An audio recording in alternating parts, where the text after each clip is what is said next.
What's going on, everybody? Welcome to the United vs. Everybody Kickabout show. We are chilling with Dylan. I am your host, Sean, as well. We are back again with the Kickabout. Sorry, no video last night for everybody. A little personal stuff going on, so it wasn't. Plus, there wasn't really a whole lot to talk about. But obviously, Wednesday nights are Kickabout nights, and we are so thrilled to be back with Dylan. Dylan, how you doing, man? How's it going, everybody? Hope you're doing well. Just recovering from the 4th of July and helping my dad with cleaning and all that stuff like that. So, Yeah. Dylan's dad lives a ways away, nothing. so Yeah. I didn't do anything exciting for those of you American viewers that celebrated Independence Day. yeah. I'm pretty chill on holidays, especially my dog hates fireworks. So it's just I got a sound machine that we used to have at our clinic when we had a office in where I live. So I just crank that up with white noise all night. It helps me sleep. I don't know if it helps her sleep, but I'm zonked out, so it doesn't really There matter. you go. But yeah, 4th of July, like I said last week, it's usually hot dogs, beer, and fireworks here in America. So, Yep. which always is a good combination, beer and fireworks. But it is what it is. It's just so funny. Just people, you hear them all night, man. We're like a mile from Livonia Spree, which is like this big of like festival that goes on every year, and they do fireworks, but it's like right down the street. So it's just, it is what it is. But you guys, this is the Kickabout.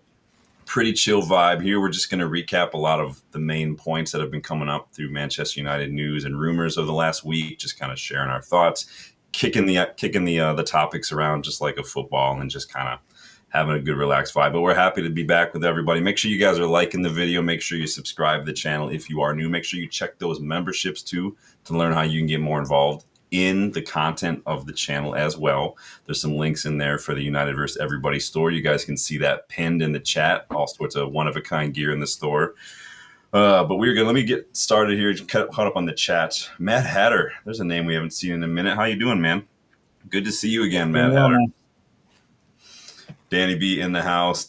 He's hard. I love that Danny B just doesn't filter. He just doesn't hold back. There's no like sugarcoating. He just goes straight to it, man. And I'm here for it. You guys we're going to talk about the summer window here in a hot second, but there's a lot of, and I know you guys aren't going to like my excuses for a lot of this kind of stuff, but they are valid reasons for why the window has been as slow as it has been. I'm not the only one who thinks that. We'll just watch Stretford Paddock earlier. Stehausen's kind of saying the same stuff that I've been saying, but Danny always showing the love. Big up, man. Good to see you. Matt Hatter says, I just want to know how we went from chasing the likes of Gyökeres and now courting Calvert-Lewin. Well, you always got to take it a little like pinch of salt when it comes to the rumors about Calvert-Lewin and whatnot. You'll know when it's a bullshit rumor when the source is like, oh, United have been linked. Like whenever somebody says United linked it's usually bullshit. All that says is that at some point Alex Crook was talking on TalkSport and said, oh, I can see United going for Jamie Vardy, and then boom, United been linked with Jamie Vardy. Like this is how shit starts. So Dylan, though, on the transfer window so far, how are you feeling about it? Are you panicking, frustrated? You breaking TVs like Amorim? Are you avoiding the internet altogether until we sign somebody? How are you feeling so far? No, I'm not avoiding it, but it's frustratingly familiar to past windows where we did sign Cunha, so I'm happy about that. But then the lack of movement since then has just been like, oh, I've seen this before. Yeah. I don't know. I'm just like I was really hoping the Embuemo deal would be done by now. Because then we have other needs, we have other things we got to prioritize. But yeah, it's like the Club World Cup. I see that it's happening, and then if something happens, I'll pay attention to it. Yeah. Every day, though, if you looked at the internet and if you looked at YouTube, you'd think there was something happening. There's really not anything happening as far as United are concerned. It's just kind of a steady stream of players we're linked with and players we're apparently missing out on, even though we ever really been interested. Yeah. It's just, and that's like you're saying, like another thing we're used to seeing aside from a slow window. We're also used to seeing us linked to everybody and just kind of watching them come and go, vroom, like somebody in the Tour de France or something going by. Well, that's the thing. That's the thing with just the the window. It's like I was paying attention, and like as we just started getting linked to everybody, it's like burnout from all the false stories and stuff like that. And that's why I really try to like filter. I've really developed my filter, and it makes me sound like airy. I'm not. I've just it's not about like what I think is true. It's just what I bother talking about. When it's stuff that's coming from like random sources, or when it's like I just don't even bother with it until I get something a little bit more substantial to work Oh with. yeah, It's just a waste of time, and I don't like doing that stuff just for clicks, like putting clickbaity kind of stuff in there, linking us to some Wesley Snyder bullshit or something. I don't know. So it's just again, I sound boring when I like say that kind of stuff, but I like to actually talk about stuff that oh yeah. legitimately there to talk about, I guess. So it is, even if that means we don't talk about anything and we skip a day, but that's okay. But you're just kind of like and this is kind of like what I said. What you said just kind of reminded me of what I said the other day. Like it's almost worse. I feel that I'm not frustrated as I should be because I'm used to it. Like Yeah. we're just it's nothing new for us to have a slow window. Usually, when it's a new manager, we usually get a busy window for a brand new manager in their first season. But I think that it's just I think PSR is killing us right now. But how do you feel? How do you think Amorim's feeling returning for preseason only to see Cunha and Diego Leon waving at him from the training ground? He's got to be frustrated. Like I have to assume he was going to get at least in Buemo and be like, all right, I've got an attack I can work with. We can move Rashford and Garnacho and everybody on. And now that they're all, I mean, I was reading today, Rashford's training separately. Everybody else has more time. It's like Yeah. he's still got to be like, what are we doing? We got to get some help here. We got a couple more days, right, until we go on tour. Yeah. But I'm sure that like he's was probably hoping. I mean, I wonder what those conversations were like before everybody kind of did their vacation thing. And but it is what it is. The training, I mean, footage looks halfway decent. Cunha looks sharp. Oh yeah. If you saw any of that today, fighting off people left and right, carrying that ball forward. So that got me excited for that. I was like, all right, we got somebody's got a little fight in him here. So won't be too long until we see the winning team Instagram photos coming out from training, all that bullshit. Box got jokes. What's more likely, Amorim quitting by New Year or being sacked? Honestly, if Amorim's going to quit, I don't know. I go back and forth on this, right? I feel like I'll put this back on the screen. I feel like because if you go back to what Amorim, the kind of things he was saying in those press conferences, kind of towing the same party line of, we don't want to make the same mistakes. We have a plan, and then without Champions League, we have another plan. We want to I feel like you look into that and you kind of read between the lines. He probably knows that this is like a rebuild, right? And rebuilds don't happen overnight. I think that the point was to kind of clear the deadwood a little bit first, clear up the wage structure, get back on a firm footing financially, and then maybe go hard in the paint next summer. I don't know. How do you feeling so far? Do you think that he could walk? Do you see a scenario where he does walk? no, I think he knows. I think just by the fact that he came in the winter, he knew ahead of time that this is going to be a problem, something that's going to have to work through. That being said, I hope he's really, they're giving him crap, like the boardroom, the administration, whatever is giving him crap for not getting results all the time. He's got to. I hope he's firm, and it seems like everything he's done so far, he's firm with them. That's saying, "Hey, Yeah. I came in halfway through. I have a team that doesn't totally fit my system. Okay, we're showing improvement, but it's going to take time. You backed me to do this. Yeah. We gotta get through this." So. And that's why I feel like too, like you can't sack the guy if you're not going to back the guy. Like Exactly. if you bought 6 players in and got rid of the deadwood, I could see you have an argument for like we don't expect you to win the league this year, but you need to show us something. Yeah. And if you're just moving this slow, I mean, it's a month and a half almost into this window, and like I'm not raging about it like a lot of people are, but I'm like that's to me is giving Amorim more leash, I guess, more like easing up the pressure a little bit. Now it doesn't mean he does. I don't demand more from him this year than we saw it last year. You and I went through our New Year's resolutions last winter and everything, and we talked a lot about the final and whatnot. But I mean, we watched the final. We were not happy. Yeah. But So we definitely got to work on that a little bit more. But again, it's like that finding that where's the balance. How do you reconcile? Okay, we don't have physical players, we don't have players for the system, but at the same time, like, should a manager just get more from any squad? Is that possible? How can we trash the players but then demand a manager gets more from them? Yeah. Like, where do you stand on that whole dichotomy?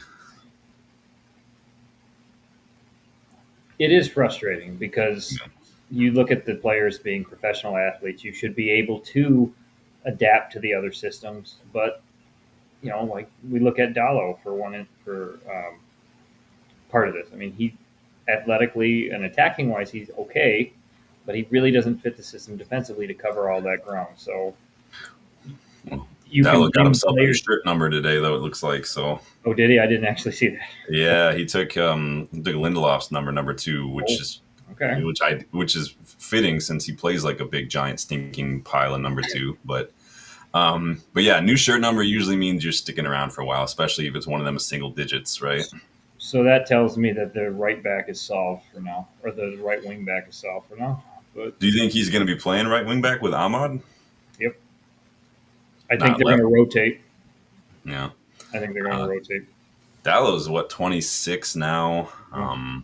and I feel like Ahmad's been sort of starting. I could easily see Dallow maybe filling on the left hand side as a more the experience. He played there Yeah, quite a bit. yeah, he could totally do that.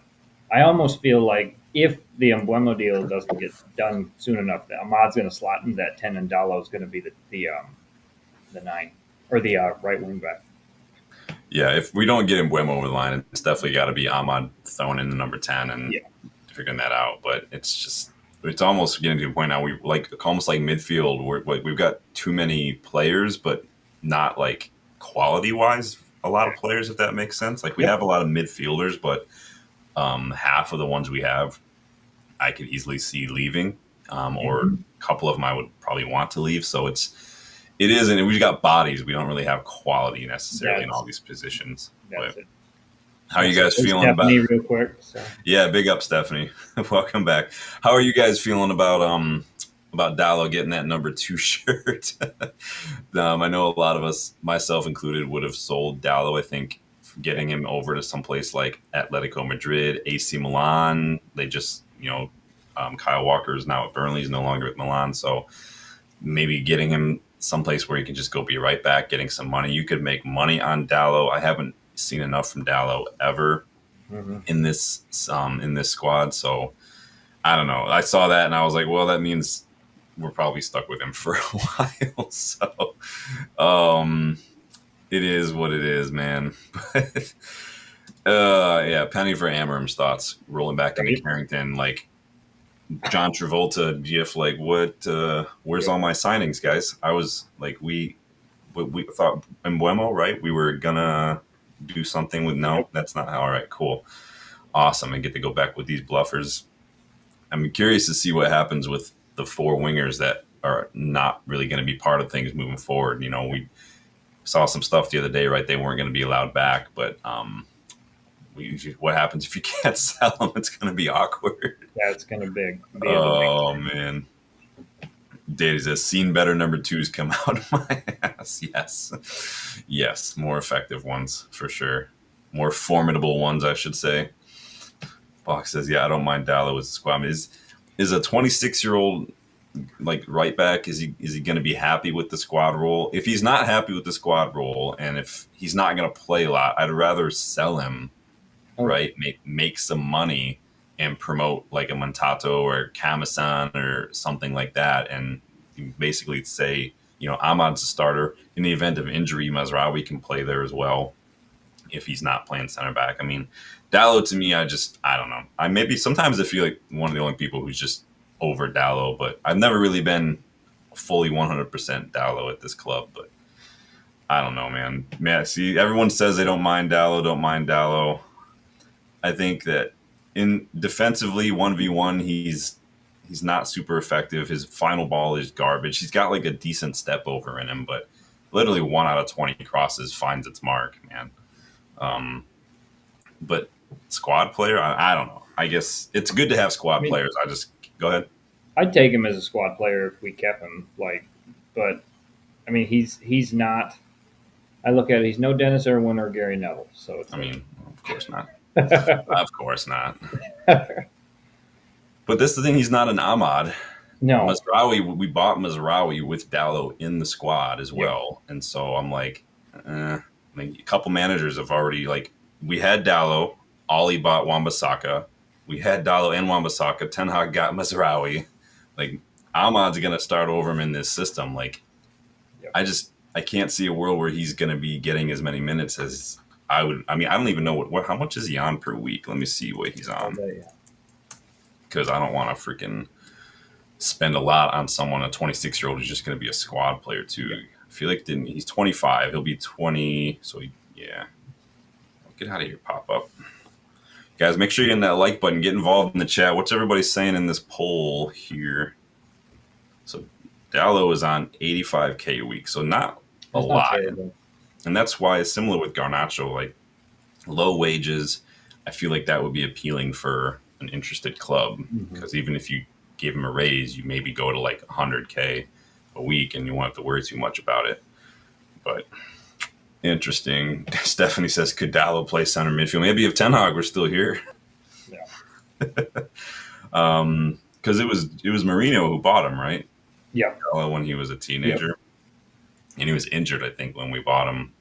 And then he went on loan too. So again, like, at what point do we take the hint a little bit that maybe he had like that one good season where like performances were, I don't think it was as good as deserved of a player of the season award, but it was better than what I've seen from Dallo, but it's just been nothing since. Bach says most of our squad are defensively dodgy and have poor end product. Yeah, well, so he's in good company. And Nick says Dallo is the least of the problems in the squad, and no one's saying he's the biggest problem. We're just chatting because he got a new shirt number today, so that probably means he's not going anywhere anytime soon. So, but the question is, does he start like when everyone's fit? No, and so that's my point. Is you got a 20, 25, 26-year-old on 85K a week, probably wants to be a starter. Is he going to get to that with those kind of minutes? And we'd probably double our money for him if we did that. So, but big up, Nick. Welcome back to the channel. Box says, I don't think Dallo is good enough to start if we're thinking about being a top team, but I don't think 80% of the squad are good enough. Yeah, see, but that's the problem. That's a true statement right there. So that's the problem that we have, Box, is we have so much turnover that we need to have done in this squad. And this is why the rebuild's going to take a minute. This is why rebuilds in general take a minute, right? Because you've got, and even I think it's worse for us, right? Because we've got Louis van Gaal signing still at this squad. Like, this is how far back we have to start like clearing the deadwood, because we've just never done it effectively. But yes, Box, truer words never spoken. Only Fernandez, Yoro, Cunha, Dallo, De Ligt are starters. I don't see where Dallo starts when everyone's fit, unfortunately. Only if we don't sign him Buemo. That's because then he right. slots him as right or left wing back. So yeah, and if that's the case, then I think we're all going to be more pissed about not signing him Buemo. Really. Mm-hmm. Chris, welcome back. Dallo was solid. Put him in a good team, and he'll blank. And hell, maybe he's just saying hell. Bloody. Busey says Dallo is our Shea, and there's nothing wrong with squad players. I only put out the perspective of maybe that's not what Dallo's happy with. And then you got to deal with that situation too. Mm-hmm. Steve says, would it make sense to put a sneaky bid in for Risa as well? I don't know. I'm trying to think of when the last time a club signed two players from the same club in the same window. I can't. Arsenal maybe with Jesus and Sinchenko. Playing different positions though. Yeah. I mean, they were Wissa and Buemo both attacking players. And Brentford's already said they don't want to lose them both. So I just don't rate Wissa very highly. What I don't want us to get into is this whole like, okay, we wanted a striker. A lot of the strikers are now no longer available. Let's just sign anybody, because you can't do that. You cannot. Like, I hate giving the Scousers any sort of credit, but this is how they've stuck to their rebuild. They wanted Virgil van Dijk. They couldn't get Virgil van Dijk. So instead of just going out and buying another expensive center back just because, we got to sign somebody, they waited until they got the guy that they wanted, Virgil van Dijk. Virgil van Dijk. We'll say it again because you can never get tired of saying it. But and that's what we have. That's the kind of stuff that's got us into trouble in the past. I mean, you can add it to the list, right? But if we can't get the guy we want, either because they weren't available, then the rest of the options out there, and we're going to talk about this in a little bit. Like, I don't want it just to spend a lot of money on somebody who's just not going to move the needle. If that makes, I'm not saying I'm right about that, right? But it is what we're going to talk about strikers here in a second. But it's, but am I like, how do you feel about that? Are you like, in terms of like, if you can't get your target, then because either you can't afford it, or if you have to regroup because plans change, like what, or you just want to sign somebody, or are you happy to wait? Well, and I hope they at least have several targets. Like if you don't get your top one, I hope you try to go for your one of your other ones. But think of a striker here, though. The window was already tight on that anyway. Yeah. So, I just don't know who's left, right? I mean, we talked about it last time I was on here. Jonathan David was my pick, and he's going to Serie A. So, So like Gyökeres probably going to Arsenal. yep. Osimhen probably the next thing on my list. Galatasaray. Like you're saying, Jonathan David now at Juventus. Who's left really? Ollie Watkins. Those rumors aren't really going away. I don't Maybe really. Vardy. I said it the other day. If Woodward and Co were still in charge, I could see that happening. Like we would get 100%. Lewin, we would get Wilson, we would get Jamie Vardy all in the same summer, and it would just be freaking pandemonium. Ekitike is still out there kicking around. I mean, again, but if he's not someone that you rate, then don't go spend that kind of money and wait till next summer if you have to. And maybe we're sticking to what we have. You were telling me something you saw earlier that maybe we saw a hint earlier that we could have our striker already in the squad. What did you see? What was it again? It was Bruno post. I don't know where he posted, but he's like, he says on their on whatever social media he's on to Xerxes, he was calling him out and saying, "Man, they ain't ready for you." So, maybe that means Xerxes is going to be starting. Going to be linking up. Maybe Xerxes already looking like he had the injury at the end of the season. Maybe he's looking sharp. He's ready to go. He's working. We already know he works well with Bruno. Maybe Cunha's added to that. Maybe we got a little bit of a strike team there. So. Yeah, we've discussed it a couple times on the channel now. This notion of maybe with Cunha, maybe with Mbeumo, and maybe with Højlund, Xerxes, Cheeto, and Ahmad and Bruno. Maybe the striker position itself is not as crucial as it was, prior to Cunha and Mbeumo. Prior to those two, maybe. I mean, Mbeumo, we're not even sure what's happening there yet, but maybe that's something to stick with for the year, and then maybe reassess striker next. Maybe we pivot to central midfield instead. Maybe we leave a goalkeeper and a striker for next summer. But the problem is it doesn't really feel like that whole mindset doesn't really feel like there's even a plan when it's just like, well, other people signed these players because we couldn't afford it or we took too long. So now what do we do? And I'm like, that's not a plan. That's just incompetence. At least from the outside looking in, it's incompetence. But I mean, I know a lot of people are online. I've seen are ready for Xerxes to kind of start in like a weird false nine kind of a role. And it's like other things. I don't have a problem with it, but again, it doesn't matter what we think could work. It doesn't matter if I want a 3-5-2 with Cunha and Mbeumo at top. It doesn't matter, because if it's not what Amorim's going to do, then it's just wasting breath talking about it. Big up, Bill. I love Dallo. When he was at Porto. Yeah, I remember when we signed him, Mourinho called him like the best defender of his generation in that position or something, I think, at the time. He looked halfway decent. It's just he was very young at the time. Mourinho does like young defenders, though. He's got like the Leo DiCaprio settings when it comes to stuff like that. Have to be under 25. Yeah, right. That was just 2006 when West Ham signed Tevez and Mascherano from Corinthians. There's another one. And again, like I said, City. I'm trying to think if we ever did that. Did the De Silva twins count? Were they both from the same club when we signed them? I think so. So maybe that could count. But Bill says, I think Dallo was a product of United sucking or having weak center backs. Well, I don't know if Dallo's final ball has anything to do with United sucking or the center backs. Dallow's final ball seems to end up as a souvenir for somebody in Rosette more than anything else, personally.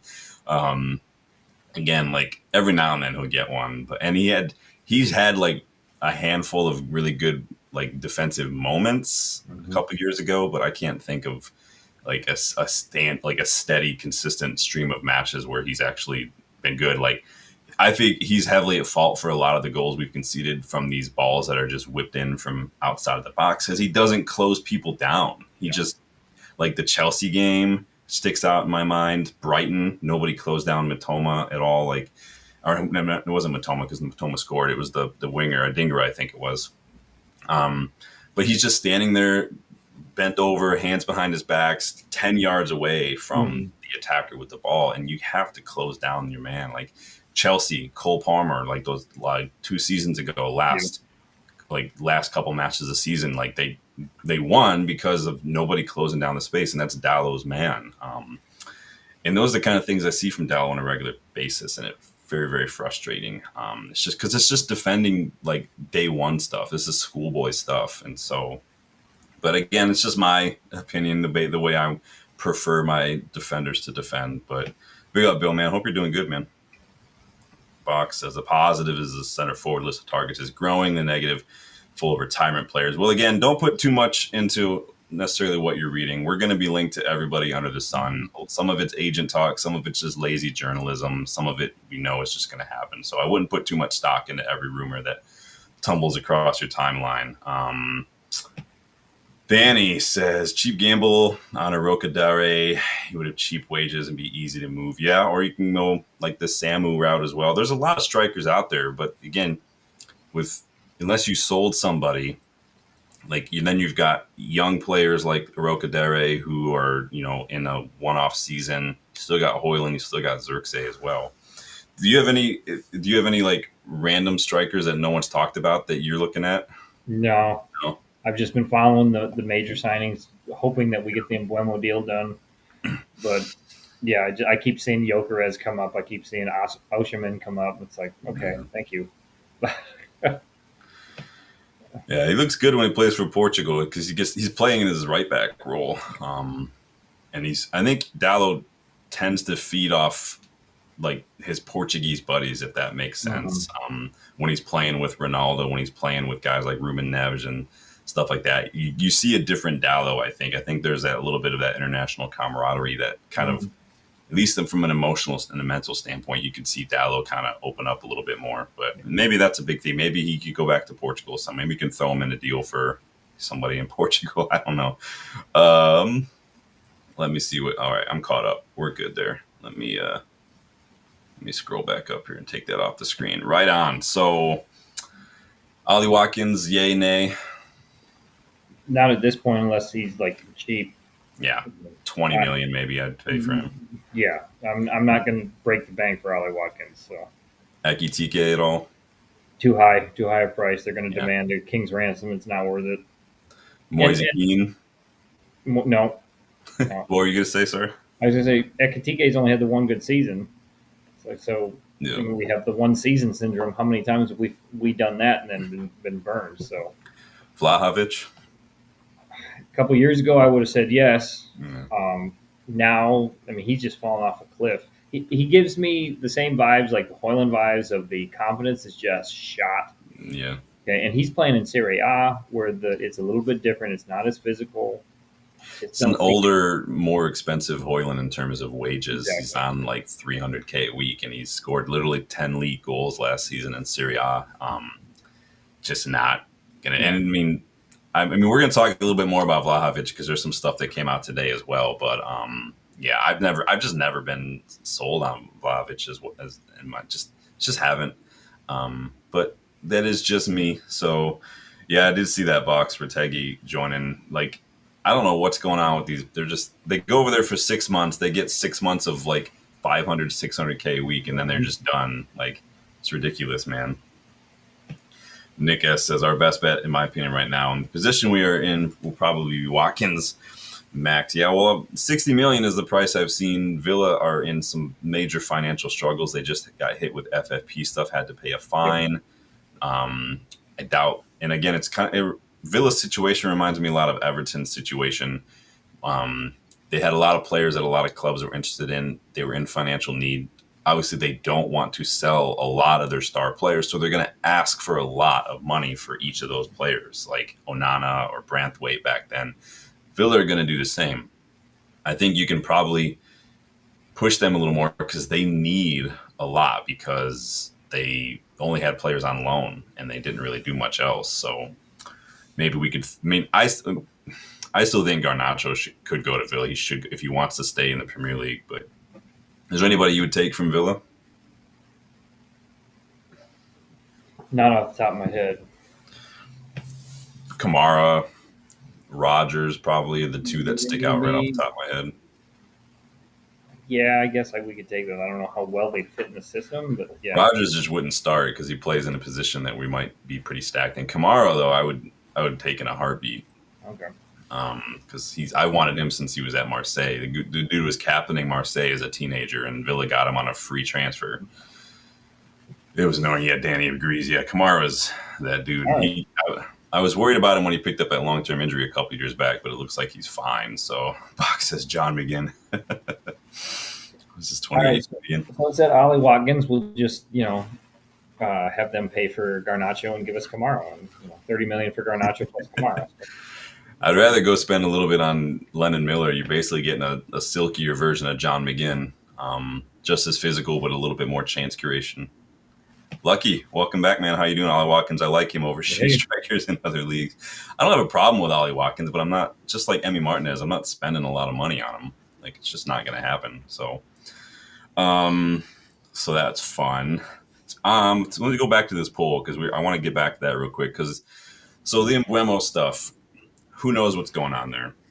Right, we had a bid rejected.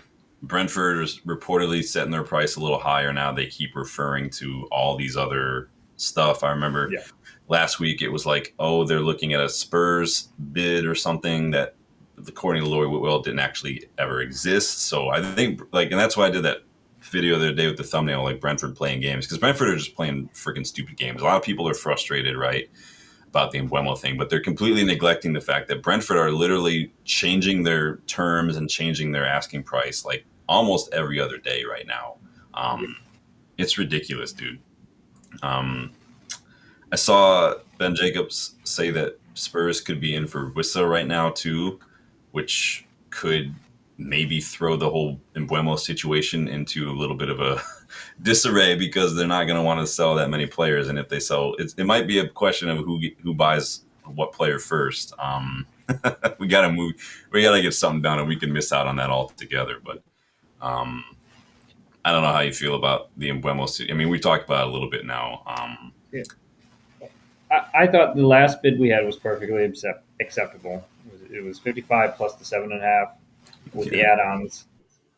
I mean, it's just Brentford being the sticklers for stuff now, and I get it. They want to up their manager, give him as much as they can, but just say you don't want to deal with it. That's fine. Yeah. Just say, I'm not going to deal with United. Then talk to Spurs about Wissa, because that just shows we're going to get 15 to 20 million more than Spurs are going to get for Wissa. Yeah. I don't even know how much I believe the Wissa stuff, because Spurs looks like they're about ready to sign Kudus as well. So I'm like, where are you getting all this money? Like, couldn't have got that much money from winning Europa League. I mean, you don't get a ton, but they were tapping into that city oil money.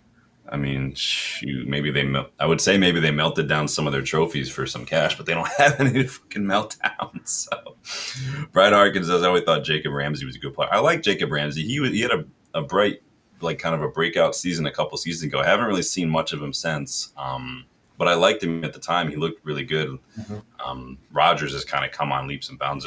too. There's always one. We're waiting for it. It took this 35 minutes for the first comment to come in. Yes. Dylan Erickson getting involved. I'll let you know when my brother signs where he goes. You'll have exclusive access. So.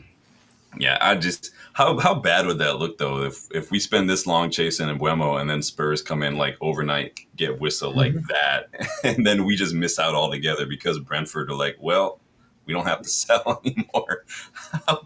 Oh, I think it would just be there'd be riots in the street, man. There'd be riots all over the place. Oh, well, now, yeah, it would just be one of those things. Like you can, it would be like everybody giving the shaft to United, be like, screw you.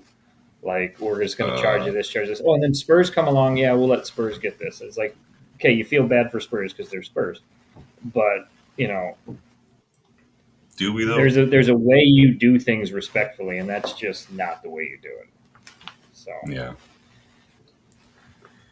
Yeah, and I think Spurs though they kind of remind me a little bit of Chelsea these days. They just come in with a big bid, and then that's just it. Although I was surprised that they got the price I'm seeing for Kudus is like 55 million, which is like 30 less than this supposed release clause that kicked in, right? yeah, I was shocked by that too. But I think people need to understand too that it's not just because I think, and I'm not trying to say I'm a financial expert, but I think people they misunderstand how PSR works and how these fees work because two clubs offering the same price is not necessarily the same offer. Because if Spurs were to come in and offer, 50 million, like 65 million bid for Embuemo, here's 50 million up front. That's a very different offer than the 65 million offer that we might make because of the way it's structured. That's a total like Brentford would be more than inclined to take a 50 million up front than like a 25, 30 million up front that we might be able to offer. And that's a big part of it too. I think people forget that a lot. PSR is really weird, and the way you can amortize these fees can make a huge difference. And that's supposedly what we're haggling about is the structure and how much is up front and this and that, which is just ridiculous. But I think we're just poor. I don't think we have a lot of money. We're already, I feel like we're already in a situation where we have to sell to buy. Maybe that's, do you feel like Mm-hmm. that at all?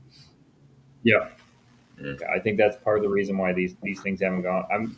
If we talk about some of the other stuff later, if the Sancho thing goes through, we might see some movement. But who Sancho, knows? sell on from Elanga, sell on from Alvaro. Yep. Who else? I thought there was someone else recently. I forgot who it was. Yes. Who's going to I think was of it just reading first? that. Can't remember now off the top of my head. There's a couple. Yeah, they haven't come to Um, us when we're talking about something else. because So, like we were in a sell to buy last summer and we just kind of squeaked by mhm. with that. Like it was like for like with Wan-Bissaka, Mazraoui like for like with McTominay and Ugarte. Like that didn't change because we also spent money on Dorgu. We had to spend more money sacking Ten Hag, hiring Amorim. Like if anything, our financial situation got worse in the last 12 months. And so I think people are forgetting that it's not just like a brand new fresh start. Like, hey, PSR doesn't matter how much money the owner has.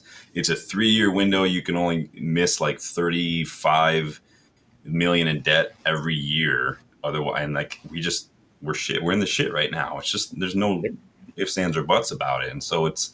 I know it sounds like spin. It sounds like excuses. It's just the reality of the situation that we find ourselves in. We just spent a lot of money on Cunha, and that was probably a big thing. So Bill wants to know, is Rashford going to Barca? Did you talk to his agent? Fuck no, I don't talk.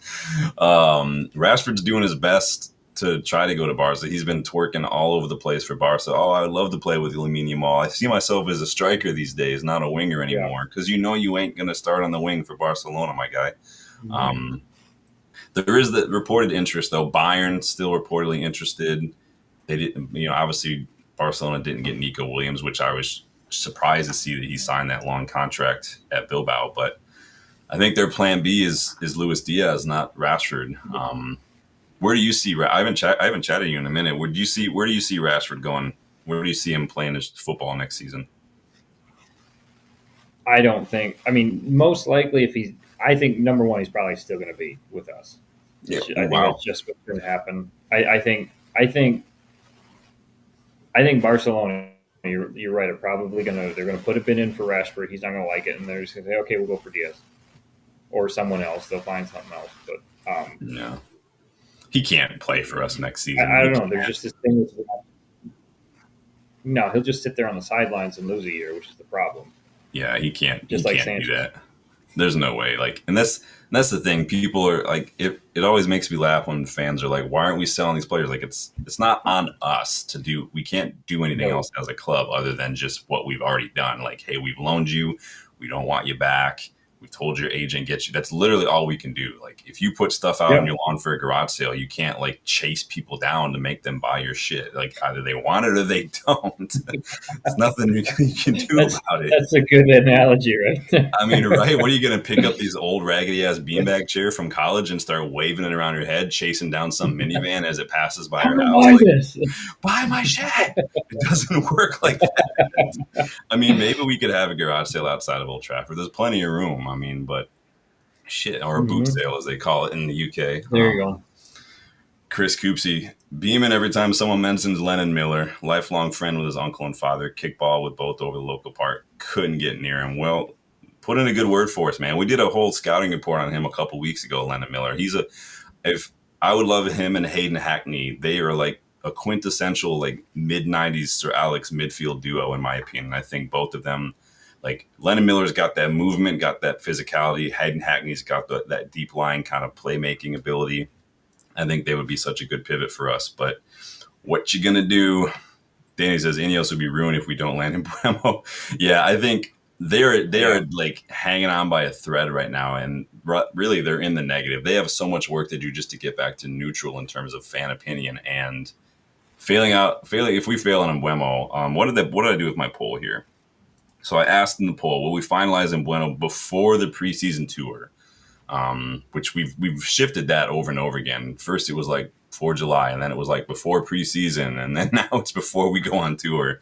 60% of you say yes, 40% of you say no. I'll leave that open for a minute, but yeah, Danny, that'll be just the ultimate like just no, we're done with you kind of thing. Well, of course, no one's gonna help us, Brian. Everyone hates us. It's nothing but Abu's out here, bro. Chris says his father Lee could nutmeg a nun. Nice. Oh man. Oh, let's see. Maxi Oyedel. That's the one, Brian. Thank you. I got a lot of catching up on the chat. Let me run through that. We've got a couple of them out there. Yeah, Maxi Oyedel. I saw that the other day as well. Big up, Jarvis. Good to see you again, my friend. You guys, make sure you guys are checking out Devils too. A good channel. He had me on as a panel the other night as a guest on his show. Excellent time. But thank you for stopping by, Jarvis. Gary, big up. Good to see you again, Gary. How you doing, man? Guys are joining right in the thick of it. Gary. We're just kind of wrapping up in Buemo Rashford chat right now. Bill says, good Rashford play up top. We haven't had much goal scoring coming from who's been up there. It's like the outside winger. Moving to forward. Yeah, the problem is Rashford's problem is just his attitude. Yeah. He just I don't know if he's burned out. I mean, he did that interview a couple weeks ago, and I got burnout vibes from him so it wasn't like an official interview. It was just random YouTubers that ran into him on his vacation.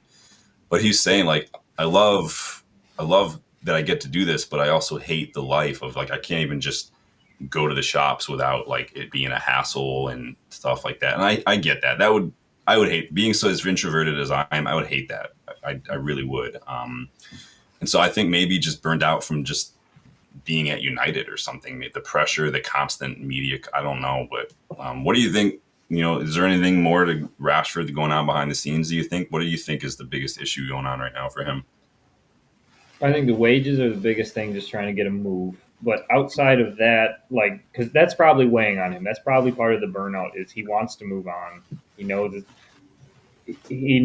even though it's going to be hard to move on from your boyhood club, it's probably the best thing for him. And so that's all of that is probably weighing on him. He knows his wages are probably going to go down, which when you make that much money, I mean, taking a pay cut is going to be significant. I mean, we do it all the time. Everybody does.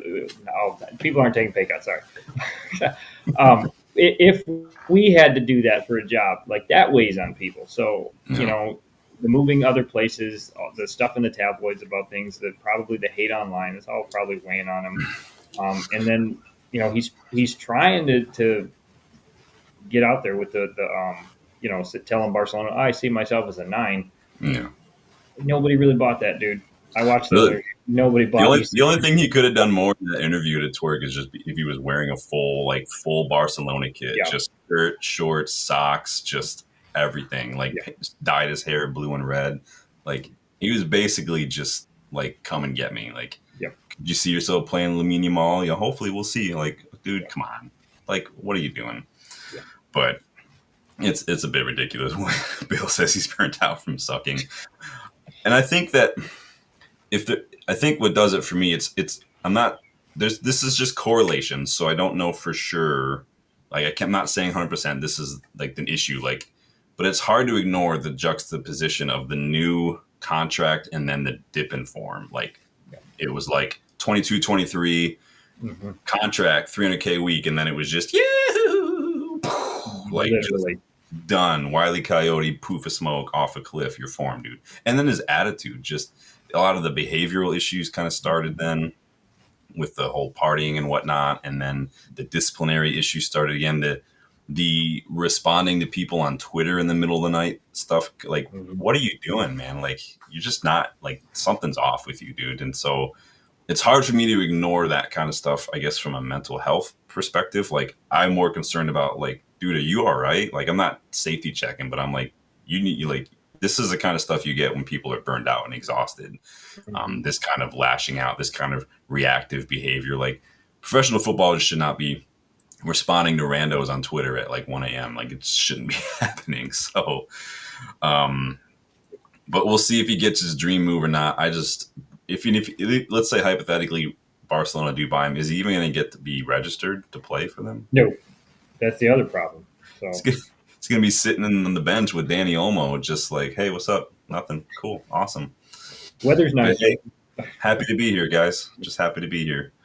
Let me get you caught up in here. Red Times, big up. I heard United added a clause where Brentford gets paid if United kept 10 clean sheets next season. Brentford showed a picture of Onana playing as winger in his hometown. I love the banter. Big up, Red Times. Welcome to the channel, you guys. Make sure you hit that like button if you guys haven't. You make sure you subscribe to the channel. We're here chatting. We're doing the Kickabout. We're chilling with Dylan. Just enjoying the evening. I'm serious. You needed, like, that's a seriously untapped potential for you, is like that Jamie Vardy impersonator, man. Oh yeah. I'm telling you, if you and I go, like, we'll probably get stopped at least a dozen times. Hey, we're gonna get free drinks somewhere. So I mean, the only reason we're going, we're spending thousands to go get free drinks. Yeah, missed the flights back because they just kept buying us rounds. Yeah.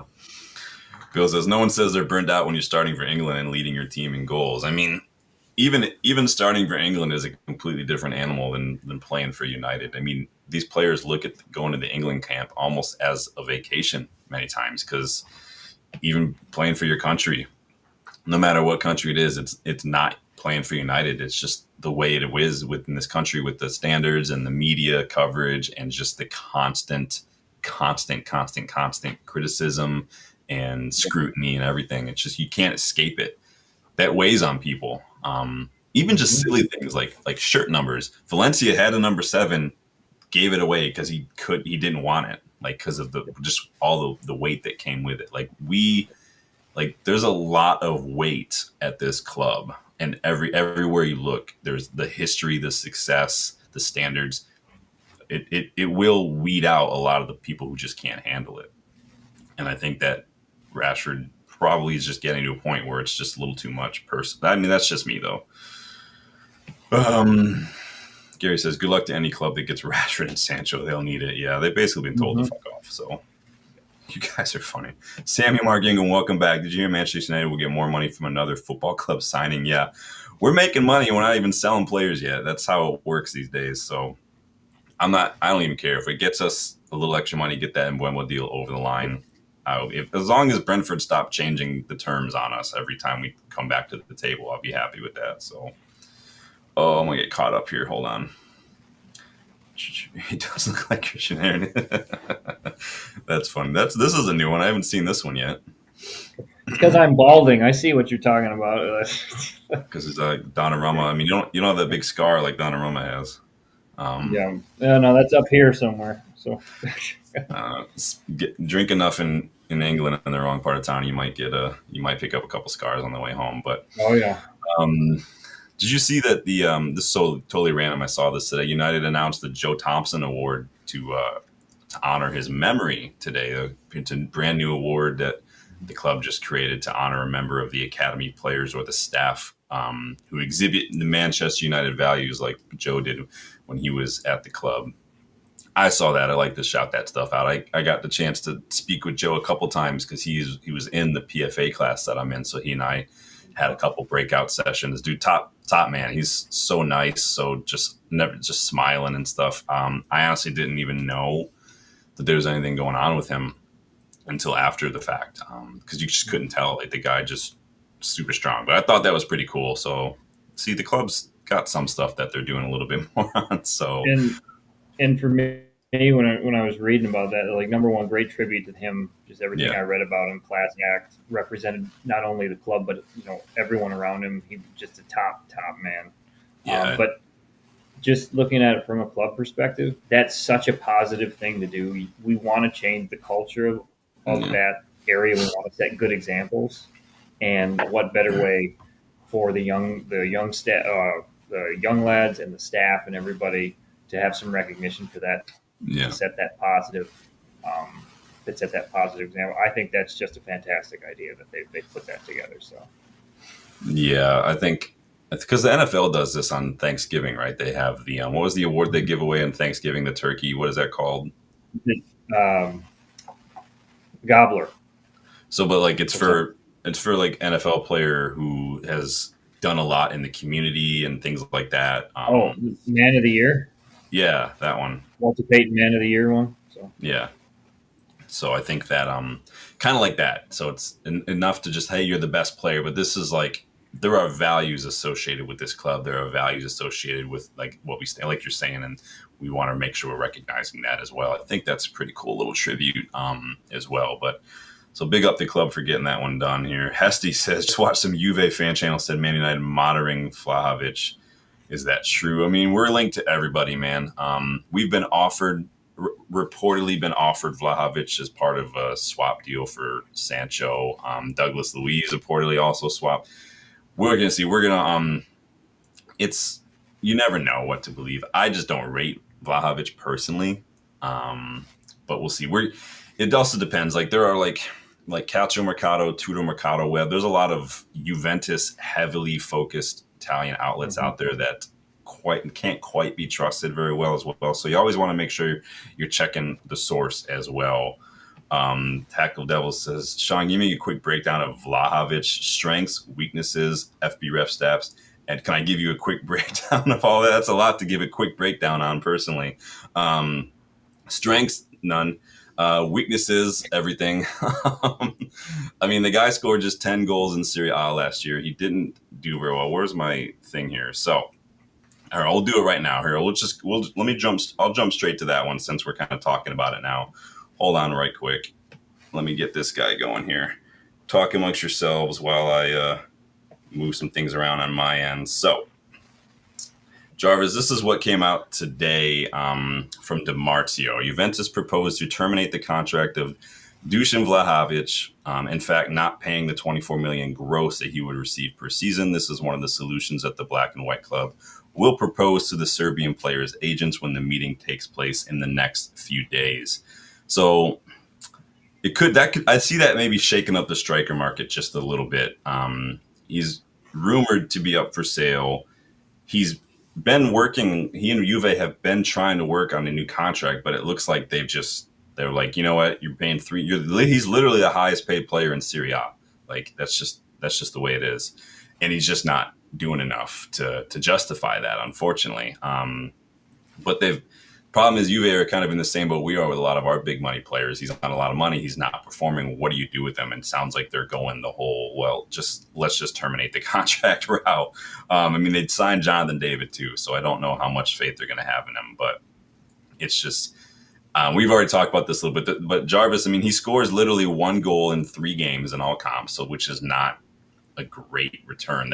Now I know I've said like 33% conversion rate. Cool. That's conversion rate. That's not how many games you score per 90. 10 league goals last season, 16 the year before, 10 the year before that. I mean, again, he's basically an older Hoyland on 3 times the salary. It's basically what you're getting him. The only pro here in this whole Vlahovic situation that kind of helps us is the fact that it might free up some room in their wage bill for them to take Sancho. That's how I'm looking at it right now. Do you have any other thoughts that we haven't discussed on Vlahovic, Dylan? Because we talked about that a little bit earlier. No, I mean, like we mentioned, it's like I liked him several years ago when he was still at Fiorentina. He looked like the prototypical striker that was going to break out. Yeah. And like you were kind of like you just alluded to, he's Højlund but older and more expensive. And Yeah. if we're going to do that, go down that route, stick with Højlund. So, yeah. I mean, and there's always the chance that maybe just a change of scenery you never know, but the question is it worth the risk? That's a big outlay for a risk. Yep. I think Retegi's going to the Saudi League, Brian. I saw that earlier today. Somebody mentioned that in the chat earlier. Danny says would rather keep Rasmus. That says it all. Yeah, I mean, heat maps. I mean, I can look up a heat map, but it's not going to be. Let me see. I can maybe bring it up on the screen. Hold on a second. Sofa score, Vlahovic. Let's see what I can find. Sofa score has been weird lately, though, so I'm not sure what it's going to do for me. Hold on. This is at the Club World Cup. Give me 1 second, you guys. I'm just bringing up Vlahovic's heat map for a second here. Once it loads, there we go. All right.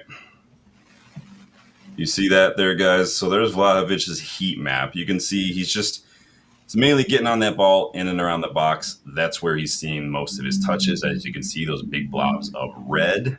So he's super slow too. I don't know if you guys ever watch him play. The guy is he makes Casemiro look fast when I've seen Vlahovic play, and that's saying something.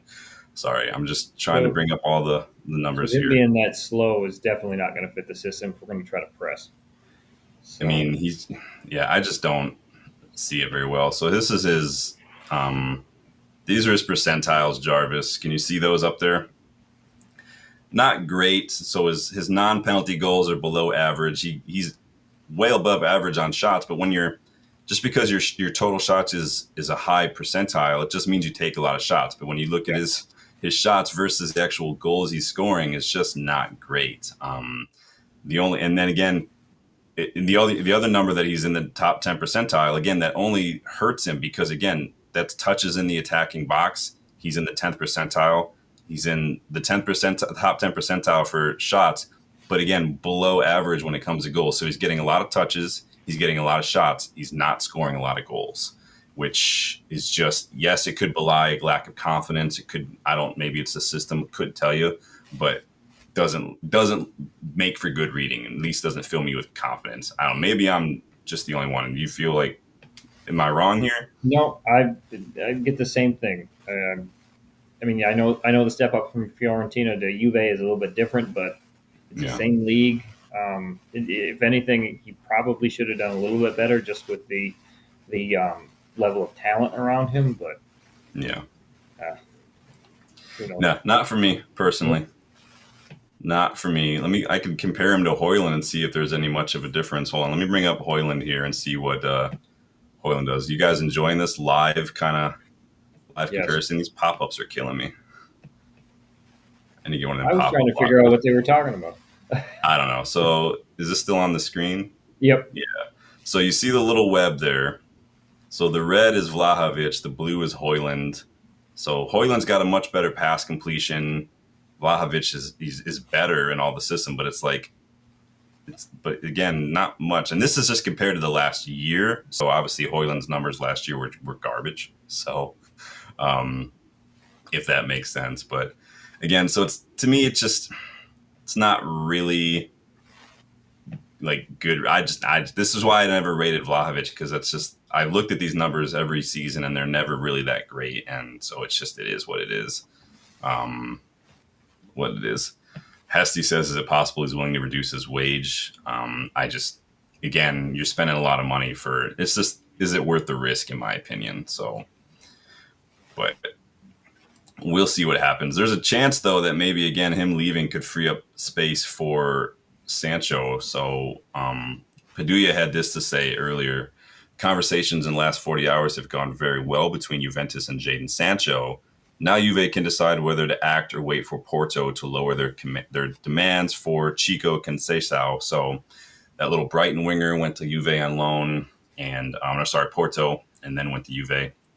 And then there was an option, but it sounds like Juve don't want to pay as much. What is with people not wanting to pay the obligations? Is obligation, and does the people just like Betis don't want to pay Chelsea? Like, it's what the hell? It's a brand new world of not wanting to keep promises and contracts. So. Obligation doesn't mean the same thing as that used to be. Like, what if your kids just started writing papers for your class and like, well, that word doesn't mean what the dictionary says. I mean, it means something different. Obligation doesn't mean obligation anymore. Now they tell me that. They try to argue. There's precedent now because they'll be like they'll quote Chelsea's obligation. Yep. It's like there's precedent. Who are you to argue?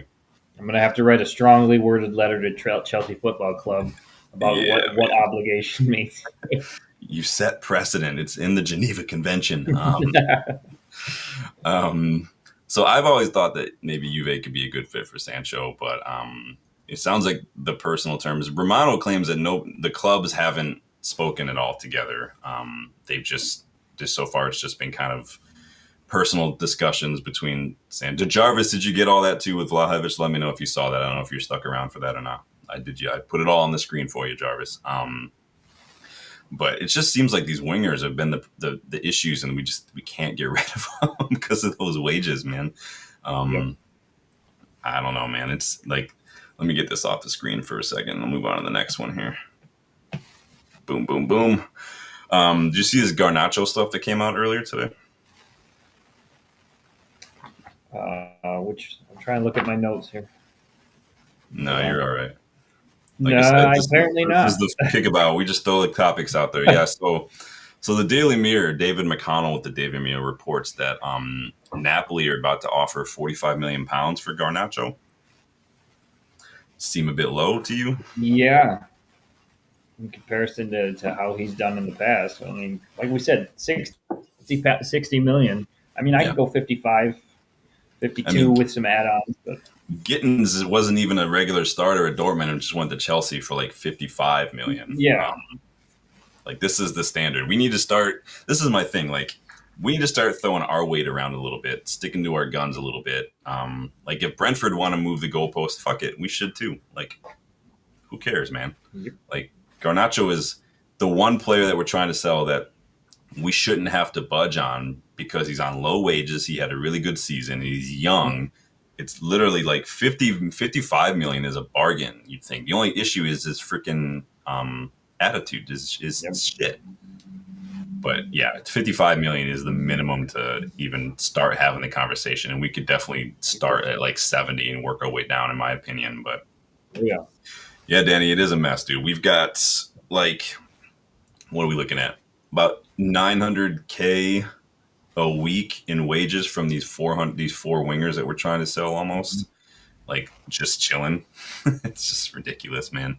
Two of which we're never going to make our money back on, and the other two we can't seem to get rid of. So it is a disaster. Danny says 45 million with a 35% release clause. Then or it was sell on, you mean? Probably. Yeah. That is. Yeah, I would mean. We need to start if it's causing us to not be able to get other deals over the line. Like, we need to just. But again, what can we do to sell players? And again, going back, we can't chase it. You can't chase people down the road with your shit. Tell them to buy. You can't just start throwing your old shoes and your old like rollerblades at somebody and make them buy. Do people still rollerblade? Is that still a thing? Mm-hmm. Yeah, people around my neighborhood do that. So I haven't rollerbladed in like 20 years. I used to play a lot of hockey. I used to do aggressive skate, like with the little grind notch in between, so you could do like tricks and shit. I didn't get into skateboarding, but I used to do aggressive skating sometimes. So, but I also played a lot of hockey too. So, these guys get to know me a little bit today. But yeah, it's usually for me, it's literally just been footy, and then like that's been it. Yeah, I know you're a big golfer, right? And pool player. Golfer pool tomorrow. Oh yeah, we got to play sometime, man. Yeah. Let's do it. I had a table in my basement growing up, man. I was down there all summer in high school just playing left and right. I told you I took that class in My sophomore year Mhm. of college, I took a 1 credit billiards class because I was bored. So I figured I'm going to pay for it someday. I might as well just do it and enjoy it. But That's one of my next steps is get a pool table at my house. I'll never leave. yeah, right. That's awesome, man. I'll be over there all the time. There you go. Brian says it's Glazernomics. Yep. It's the it's the long waiting culmination of well over a decade, almost 2 decades of Glazernomics, Brian. We are paying the price for all the shit that came before, all the bad deals, the inability to sell players, the high wages, all that stuff, the shirt sellers. We are paying for all that. We've, aside from the academy players that we've just started selling in the last couple of years, it's been like Dan James, and then before that, Cristiano Ronaldo back in like '08 were the only players that we actually sold for profit. Everyone else has walked for free, or we've had to sell the McTominays and the Hendersons and the Kembwalas and the Elangas just to get some money. Mhm. That is Glazernomics, and that's not. It's just shit, dude. Um, but it's annoying as shit, dude. I'm so annoyed with it. I mean, if I keep talking about it, I'm just gonna make me mad.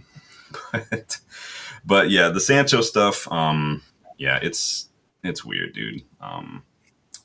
Do you see Danny's ears are going to perk up? So I don't know if you saw this. We've been linked to another midfielder, a Boca Juniors midfielder that Danny's mentioned a couple times. Milton Delgado is his name. Do you watch any Boca at all? Not really. Only when it's on. If I travel on the hotel room on BN Sports. Yeah. So it was on Paramount. I don't know if it's still on Paramount, that league. Okay. Because I watched a lot of it when Alan Varela was still playing there. And obviously he's at Porto now, and I really like Varela. I'm not seeing Danny. I'm not seeing any links from well-known sources in terms of Delgado, but I since you mentioned him a while back, I have been keeping an eye on him. He's a very good young midfielder. He's very combative, number 6. He wins the ball. He finds his teammates. He does both of those things very well. A couple little numbers. He's top 6% when it comes to tackles per 90, top 13% for interceptions. And one thing, you guys, when you're looking at scouting reports, this is a one way numbers can tell you a story. When interception numbers are high, and like when they're higher than like the tackles or whatever, high interception numbers, good interception usually indicate that you can read the game because you can anticipate, you can put yourself in positions, and you can execute and break up the play. And that requires a reading of the game that not everybody has. So he's very physical, but he's not just like an Ugarte regen. He's actually got very quick feet. He can carry the ball, and he's really good. He's really press resistant. His passing range is very impressive. He can play these line breaking balls, or he can make a good switch of play and put the ball right where it needs to be. He's got really good medium long range passing as well, kind of like a Hayden Hackney kind of situation.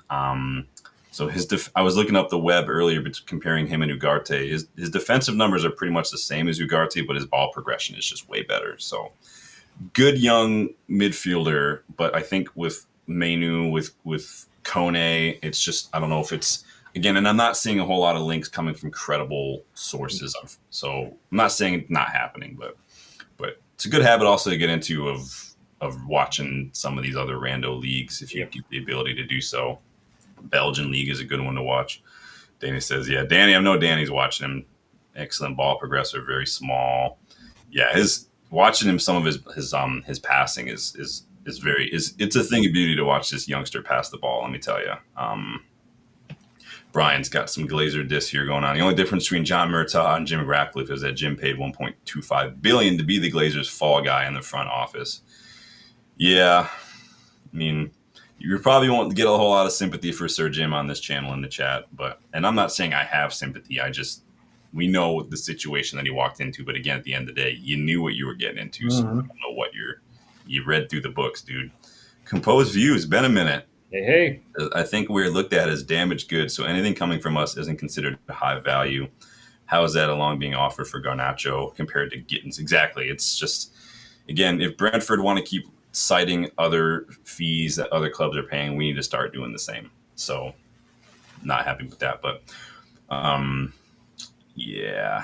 Any other thoughts on Delgado, Dylan?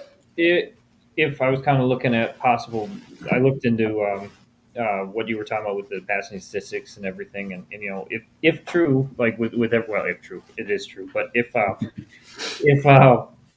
you know the reports are true, is what I'm trying to say. Yeah, if we can pick him up for 5 million or less as a squad player, I mean, I'm not Yeah. opposed to that, but like you were just alluding to, where is he going to play? And I'd rather promote from the academy than Yeah. from buying somebody else. So. And I think that there's like hidden option number 3 that for some reason United just don't seem to want to ever do. I've mentioned this with Sen Lamens at Royal Antwerp, the young keeper. I've mentioned this with Lennon Miller as well. Like you can, or even Nippon, like buy these youngsters and then loan them back to their parent clubs, loan them out to another. Like we could have done that with Sen Lamens, and then in a year, maybe we don't want him on anymore, but we've got this young keeper who, for a discount of what he would have been another year, like I don't know why we don't utilize those kind of deals a little bit more often. Think outside the box a little bit. Like it's like, it makes me wonder if this whole best in class like recruitment structure is worth what they're being paid, because like I am nowhere near as qualified as any of these cats are, and like you and I can sit here and say these things, or Danny can jump on the chat and scout these amazing players that are going for big fees elsewhere. But for some reason, the people we pay a lot of money to do these things at United just can't seem to figure it out. Like I don't, and it's not just this; it's just been like this for years. Like I don't. But this also, I mean, the Glazers also did kind of promote their friends and shit. So it is what it is. Danny says, "Yeah, it'd be 21 signing for a while, then loan if we did sign." Yeah, and I don't have a problem with that. Like, but the club seems to have a problem with that. Um, Talk about young players. Did you see Diego Leon's comments the other week or earlier this week? I like the confidence. Yeah, I like that he wants to fight for that and get in, and not just going to take what people are just assigning him. I like to see that with him. So I don't know necessarily how it's going to work out, but that's a good mindset. When I saw that, I was like, it's a good mindset to have. I want to see that, more of that. honestly, right now, I would put him above Harry Amos in the pecking order simply because he's playing first team football, and the dude is physically, he looks like he's about 6-7 years and more advanced, more developed than Harry Amos. Harry Amos is a small kid. Yeah. When Um, when he walked in on those training ground photos, I was like, he's not 18. He's like yeah. Dude, 23. He's huge. dude, So there's another defender that Jarvis asked me about in a comment yesterday that I did. I mean, I got a full scout report. Jarvis, I have that scout report ready for. We didn't do it on the Kickabout. We don't usually do full scouting reports on the Kickabout, but I do have that one. But I'm looking at this kid. He's 18-year-old defender.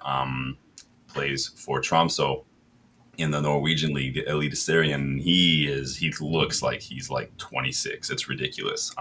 One of those African players who's probably going to get questioned. Like you see that a lot with these young African players. People wonder, like, are you really as young as you say you are? I've seen that many, many times. But yeah, I do like the confidence from Diego Leon. I like players that back themselves. I like that cockiness, and I think Amorim will like that too.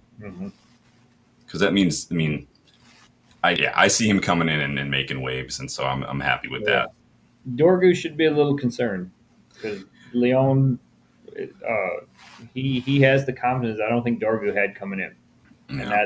that's something nice to see. Get a little bit of swagger going. We did a poll on a video on the live stream the other day. It was keep one, bench one, loan one, and it was Dorgu, Amas, and Diego Leon. So where would you stand on that? So okay, so if I'm loaning It Harry. was start one, loan one, and bench one. Oh, okay. So I'm loaning Harry. Yeah. Just based, I mean, preseason will change. I'll kind of look at some of the highlights from preseason just to see how it goes. As of right now, though, I'm probably going to just bench Diego just because I don't know as much about him. But then I'd start Dorgu just because like known quantity there for me. But I can easily see that changing as the preseason goes on. So Yeah. I still worry though. The oldest player we have in that left back position is 20 years old. So it's. I mean, do you count Shaw as a left? But do you count Shaw as a member of the squad at all no, these days? I actually forgot he was on the squad the other day when somebody was I was talking to somebody. One of the guys I work with at the golf course is a Crystal Palace fan, so we'll talk about the Premier League. And he was like, "Don't you still have Luke Shaw on the team?" And I'm like, "Oh Do yeah." we though? I still don't think he should get a testimonial because No. fit for half the games. Like, come on, Yeah. you have to be here another 5 years worth of games in order to get your testimonial. Not cool. Gary says, I remember Joseph Manal at Lazio claimed he was 18. Yeah, there's some players like I always thought Diego Costa, he looked like he's about 40 all the time. Diego Costa was born looking like he was 40 years old. The dude looks like a just absolute like caveman of an individual. Shadek, welcome, Shadek Rahman. Diego is a youngster, as is Cheeto. We need players willing to play today and not for the future. Well, I like his confidence. I think he's definitely more ready for the first team than Harry Amos is, because Amos was getting bullied off the ball in the academy, playing at the academy level. Like you and I, we did some watch-alongs for the academy. I've watched a lot of these academies. Amos, he was just getting bullied. He's a small guy. Like there's no like way around it, which is fine. There's a lot of fullbacks that are smaller. It happens a lot, but you have to be able to stand your ground physically, and Amos just wasn't doing it. But big up, Sadak. Welcome. Brian says, would you guys like Malik Fofana? Didn't he go someplace already? I haven't heard. I thought he went someplace. Somebody let me know if I read that wrong. I thought he was going someplace already. He already made a move. Fofana, Chelsea. Yeah, I thought maybe he was Chelsea still keen. Yeah, so it sounds like if Chelsea sell Madueke and Nkunku, maybe Fofana or Forrest have been linked. Yeah, a lot of people. I thought he already moved. Yep. Gary says, if you're good enough, you're old enough. The old adage. Yeah. And I think that but it's funny because we say that, but then there are all these people all these United fans who will also say, like, we don't want to put youngsters into this situation, in this match. It'll kill their confidence. But so where does the balance there? Where's the line between if you're good enough, you're old enough, and you don't want to kill their confidence? What is that? How do you reconcile those two things? And for me, thinking about that, you really have to know the players, and that's where the academy has to. Your academy has to be strong enough with the relationships to know the mindset of those individuals, of your players, because if they could look like world beaters out on the pitch, but when they get challenged, how do they handle it? What do they stay and get better? Do they let that affect them outside of it? Is it something that they need to get help with? Because as a teacher, I run into that with dealing with students dealing with adversity. It's the same sort of thing. Okay, it's not necessarily that they don't have the physical aspects. Yeah, it might be the mental aspects that they don't have yet, and that's the hard part nowadays with social media, with everything else. The mental pressure is so much more. Yeah, and there's. I mean, you as a teacher, myself as a mental health professional, we've seen kind of firsthand the statistical impact of social media on things like depression and bullying and whatnot. 100%.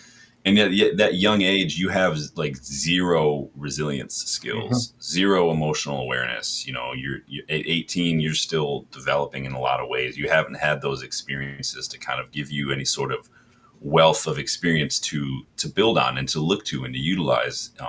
And that's just because that's the way our brains work too. In new situations, it uses past experiences to kind of make sense. And when you are so young, you don't have any past experiences. Exactly. And so I like his confidence. Go ahead. I was going to say, if you have a good support network with you, that's the big thing. Like if the academy has those groups that can, or your parents or whoever your support network is, that can help you kind of navigate those issues when you have to be resilient and you're not sure how to do it. I mean, that can be helpful too. And I don't necessarily know if we have that in place just yet. I know there's transition in the academy right now. I know the skills are there, the physicality is there. It's just, is it going to be, is the mental part there? And that's for all young players, not just ours. Just how many don't show up because of that mental fatigue and mental load. So. Yeah, obviously we saw reports that the plan was for Leon to go into the academy. I think he's better than the academy right now, personally. But again, it's like kind of like what we wanted. We wanted to find someone who can create an algorithm for goals in other leagues and how they translate to goals in the Premier League. I want to know because he's playing first team football at Cerro Porteño. Sekou Kone was playing first team football in Mali. How does that translate to other things. Like, is he at Cerro Porteño, Copa Sudamericana, Copa, like, is he good enough to come in and get on a bench role? Does he need to go into the academy? Is he going to be too good for the academy? Like, it's obviously you're not going to know until you get him in preseason, get him in training, and then you get an idea. But it is a delicate art to this, and this is part of like what Johnny Evans' new role is, finding loans for these youngsters, helping him with that process, that transition and things. So and that's going to be really good for them. I think that's part of that resilience help they're going to get. Johnny knows about that. He grew up in the system. He can definitely help them navigate that particular. And that's part of, I think, why you become a teacher, why I became a therapist. Like, we remember what it was like. We've been through those experiences, and we want to help people who are in similar situations when they don't necessarily have the tools and the resources and the network. Big up, Stuart. Good to see you. Stuart was one of the other panelists on Jarvis's show, Tactical Devils, and he was a top man as well. Danny says Nwaneri is a good example of slowly being introduced in the first team. And we asked a little bit about Nwaneri day before yesterday because his contract talks are stalling a bit. I would like him, and I just don't think we will be able to give him minutes if we get Mbeumo and Cunha, because that's the position he sort of plays. So, Tactical Devils, yep. So I got you covered, Jarvis. I got the full scouting report ready to go the next time we do a news roundup. So keep an eye out for that, dude. I gave you 2 pages of scouting report on this kid because there's a lot there. But I will say this, Rule. I really like the way Tromsø uses the that academy over in Africa. What is that, Maleti Wade? Is that what it's called? They've got a lot of players through that kind of pipeline, and I really like that. I know there was a program, I can't remember what it's called now off the top of my head, but it's basically designed to utilize like these little academies throughout Africa to find these hidden gems and bring them into European football and whatnot. That is the whole program, is there to kind of provide a springboard for these like far away kind of remote areas. So that's something I'd like United to do. That would be good, like just to have like those satellite areas where they could you don't have to be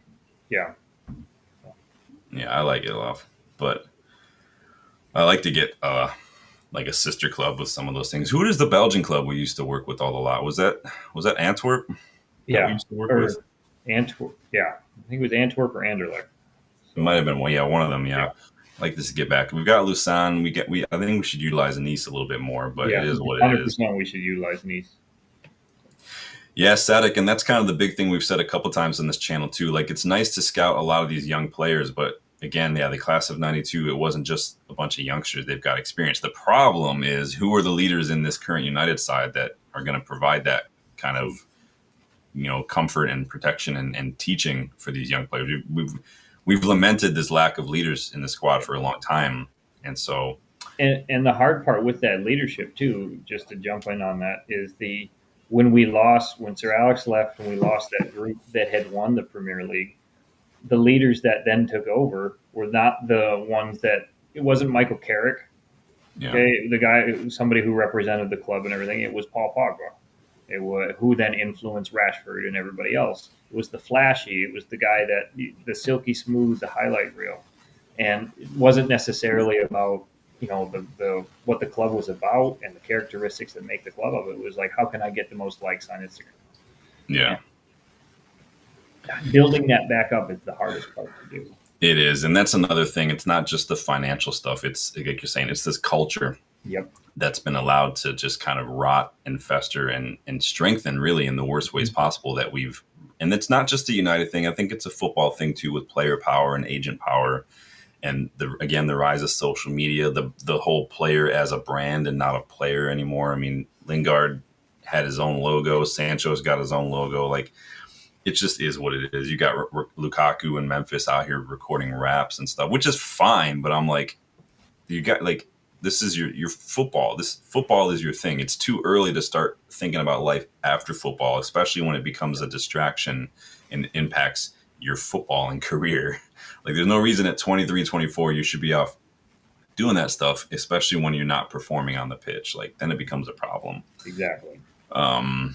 Gary says, the cream always rises to the top. Imagine if Everton held Rooney back in order to protect him. Could have had the opposite effect. Yeah, it could have. It really could have. Man, you remember young Rooney when he first came in? I remember that strike. I Man, wasn't even watching soccer that much, and that still well, made the you football. said, Sorry, you said, I was you said a soccer at bad that. language word. You Yeah, I said a was bad language word. yeah. That was that when I was younger. But I remember that made like Sports Center or something. And I was like, wow, that was really cool. So Back when football had to fight tooth and nail to get some yeah. notoriety. I didn't. I was the only thing like when I was younger, when I got this jersey and stuff, I get like box VHS sets at the end of the year if I was lucky, and usually it was like Christmas the following year from that. So it wasn't until like the late 2000s, like 2007, 2008, where I was able to actually because I was in college then, like Mhm. because it just wasn't available here, and so it was just you're like, oh, Sports Center, and cool. That's as much as I can watch it because we just don't get it. But um, let me see what you guys. I just want to make sure I'm not missing out on anything. You guys are having your own little conversation. Do your thing.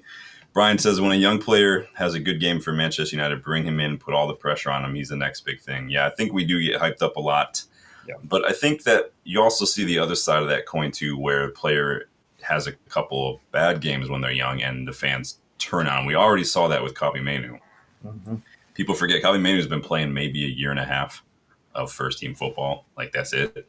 And I think people, because he was so good that first season, I think we had voted him our player of the season in that first award show that summer, that first summer on the channel.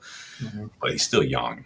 And I think there are vibes. We love the young players. It's a big part of this club's foundation. If I took this shirt off, which I'm not going to do, underneath this crest, it's going to say youth, courage, success on it. This is the foundation of this club. Um, so we get it, right? But we have to be patient and they have to have a good environment, these youngsters, to develop and thrive, which does mean sometimes protecting them from themselves, i.e. Yeah. social media.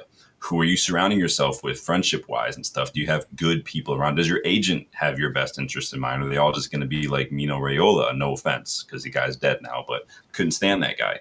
Um, that's all that. And expecting a 17, 18, 19-year-old to know what's best for them in that situation, especially like we talked about when they're still developing emotionally, mentally, even physically as well. And some of them are moving around the world. They're going new places. Mhm. It's just like, it's too much. It's too much for youngsters.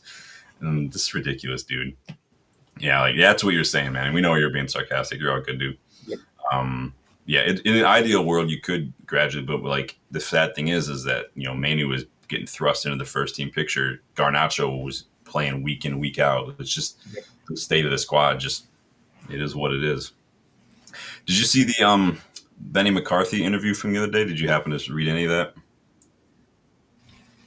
Is this a new one? Then the other one that came out like a week or so ago. I haven't spoken to you about it. I wanted your thoughts on that because it was pretty interesting to hear Benny McCarthy say like Ten Hag wasn't backed, the scouts didn't like want Cody Gakpo and whatnot, and then for Benny McCarthy to literally say like that was a big reason why we were both let go is because of like that kind of stuff. I want to know if you saw that, what your thoughts were on that. I no, at that time I had some family stuff going on, but Yeah. so Benny McCarthy was saying that he got let go because the club wasn't backing him, and they wanted to. So basically, Benny McCarthy gave an interview with some website, some bet online website, but he was saying like he and Ten Hag and then the scouting department were at odds on, and he used Cody Gakpo as an example. Like he and Ten Hag liked Cody Gakpo, they watched him, they liked him, he was their top pick, but the scouts came back and said, no, his numbers aren't good. And so, Hmm. and he basically went on to say like that kind of stuff happened more often than not. And when you're not getting the players you want, you're not getting back. And he said that was a big reason why he got sacked because he wasn't getting his players. He said these other players that we targeted are going on to play for rival Premier League clubs and doing well. It's a big claim to make, right? Well, and that could be why that besides the redundancies, like some of the scouting departments got had that so much turnover because there's that lack of continuity between what the head coach and the other coaches are looking for and what the scouts Yeah, are saying. And this is just me. The scouts shouldn't be vetoing everything. They should be putting recommendations forward, and then the head coach or the sporting director should be making those decisions. Yeah, you never know what modern clubs are doing these days. I mean, going from manager to head coach is a big indicator of how much power Amorim's going to have. It's a whole team process now. He does seem like he has some sway in some other decisions, which we'll talk about here in a second. But it can't just be, in my opinion, the whole what does this manager want? Let's just get him these players, because that's what's killed us these last 12 years. It's why we still have Louis van Gaal players at this club, kind of a thing. Like, it's just because this is what Liverpool did not do. They didn't go that route. They said, this is how we want to change as a club. This is how we want to play moving forward. This is the identity we want. Let's find a manager who suits that, and then we'll all move forward together. And even then, Klopp didn't have final say-so on everything. He famously wanted Julian Brandt instead of Mo Salah. And so it's an example of just where clubs are going these days. Maybe they're realizing, like, if there's a lot of financial risk for them, they can't just ask the manager what he wants all the time. Because you get into a situation like with Anthony or Sancho or something where, yes, this is the manager's first and only choice. Okay, but we've got to pay 85 million and 300K a week now. Like, we can probably do a little better. You could have gotten 2 players for what we paid for Sancho. It's a big deal. Jarvis is taking off here. Got to call night. Great show, great chat. Big up, you guys. Go check out Tactical Devils when you get a second. Yes, please hit that like button and subscribe, you guys. Yeah, I just thought that was interesting from Benny. Benny McCarthy's given a lot of interviews since he's been fired. He's given like 4 interviews since he's gotten the sack, which is, I don't know, make of that what you will. But did you see this Academy update with Jason Wilcox that came out the other day? How you feel about that? It gives me a little bit of pause. On the one hand, I like that they're going to prioritize developing the players no matter what. I think in terms of the business model, that'll be good, because your players, the best of the best, will rise up, as he alludes to, and and it doesn't matter which system they have to be in. They'll fit. They'll make it work. On the other hand, it might not only is it going to affect possibly some of the continuity that the academy is going to have in terms of pushing those players up into certain positions, doesn't really tell me that there's a ton of confidence in that Amorim system is going to be successful. If you're not going to also have that system in your academy, what are you saying? Like, so I'm a little torn both ways. I can see it as being a good thing, but I also see it being a bit of a struggle there, being a bit of a challenge. Well, I hope that they also make sure to prioritize like mental strengths, emotional stuff, and not just like, hey, can you run fast and stuff, like that kind of stuff. That fight, that mentality, that aggression, that kind of initiative on the pitch is something that I'd like to see developed as well, because that to me is, aside from formations, aside from skill on the ball, that to me has been one of the biggest issues, is this lack of just these mentality monsters, these lack of players who are going to run for the full 90 minutes, players who are not going to like let their heads drop if they concede a goal, players like not going to do like what Garnacho does. Okay, he's dancing on the ball, loses it at the edge of the opposition box. The other team gets a counter and Garnacho's just sitting there because he's pissed off. Like, can't do that. You can't, like Rashford, just not going full on these 50-50 challenges. Like, that's the kind of stuff that's been the biggest issue. If we can start developing these mentality monsters at the academy level, and they come in and they start actually putting a little pressure on some of these bullshit first teamers, these bluffers that we've had stealing a wage. And that's what I like to see. If you watch Sekou Kone play, this dude would come in right now and easily put pressure on some of these midfielders if they're not stepping up the game. Not because he's got the quality, but because he's got the mentality. And I like what I see from some of these players. But yeah, I thought that was interesting. We talked a little bit about that on the channel the other day. People seem to be in favor of it. So good stuff, though. You know, club's clearly doing what it needs to do to kind of just get a handle. Wilcox is at like every academy match. If you guys have watched any academy matches, he's there all the time. He and Fletcher, Amorim even shows up a lot as well. So are you sad we won't be seeing an all or nothing Amazon series for Manchester United next year? Not really. I think that just would have been a distraction, and we need to focus. Everybody needs to focus on getting this back up there. Like, yeah. It's Yeah, interesting. A lot of people are as mad. cool as it would have been. Go ahead. I was gonna say, as cool as it would have been, I'd rather see us winning games and getting in the top 10, pushing for Europe Yeah. than all the behind the scenes stuff. So Yeah, I feel like so obviously a lot of people are mad because it would have been money, but mm-hmm. I think that yes, it would have been the most that Amazon paid for this for any club so far, but 10 million, and I don't even know if that's money that it could go towards like transfers and stuff. Technically, I just don't know how that works. I'm not saying it can. I'm saying I don't know. So 10 million is a little bit of a drop in the ocean. Yeah, every little bit helps, but I just for like you're saying, the risk, the possible, the potential cons, and like the distraction, which is exactly the reason why it's not happening. They asked Amorim, and he was like, "No, I don't want to do that." I think that, and I just, and I've seen some people say online, I can't remember what talk show, they were like, no, the dressing room is kind of a sacred place. You don't want cameras in there all the time. So a lot of these new rule changes that we're going to talk about towards the end of today is, I want your thoughts on that as well, because there's a lot of weird stuff going on now. But I have no problem with not doing it. I mean, we have MUTV. We're one of the biggest covered clubs in the world anyway. It doesn't really matter if we have a documentary.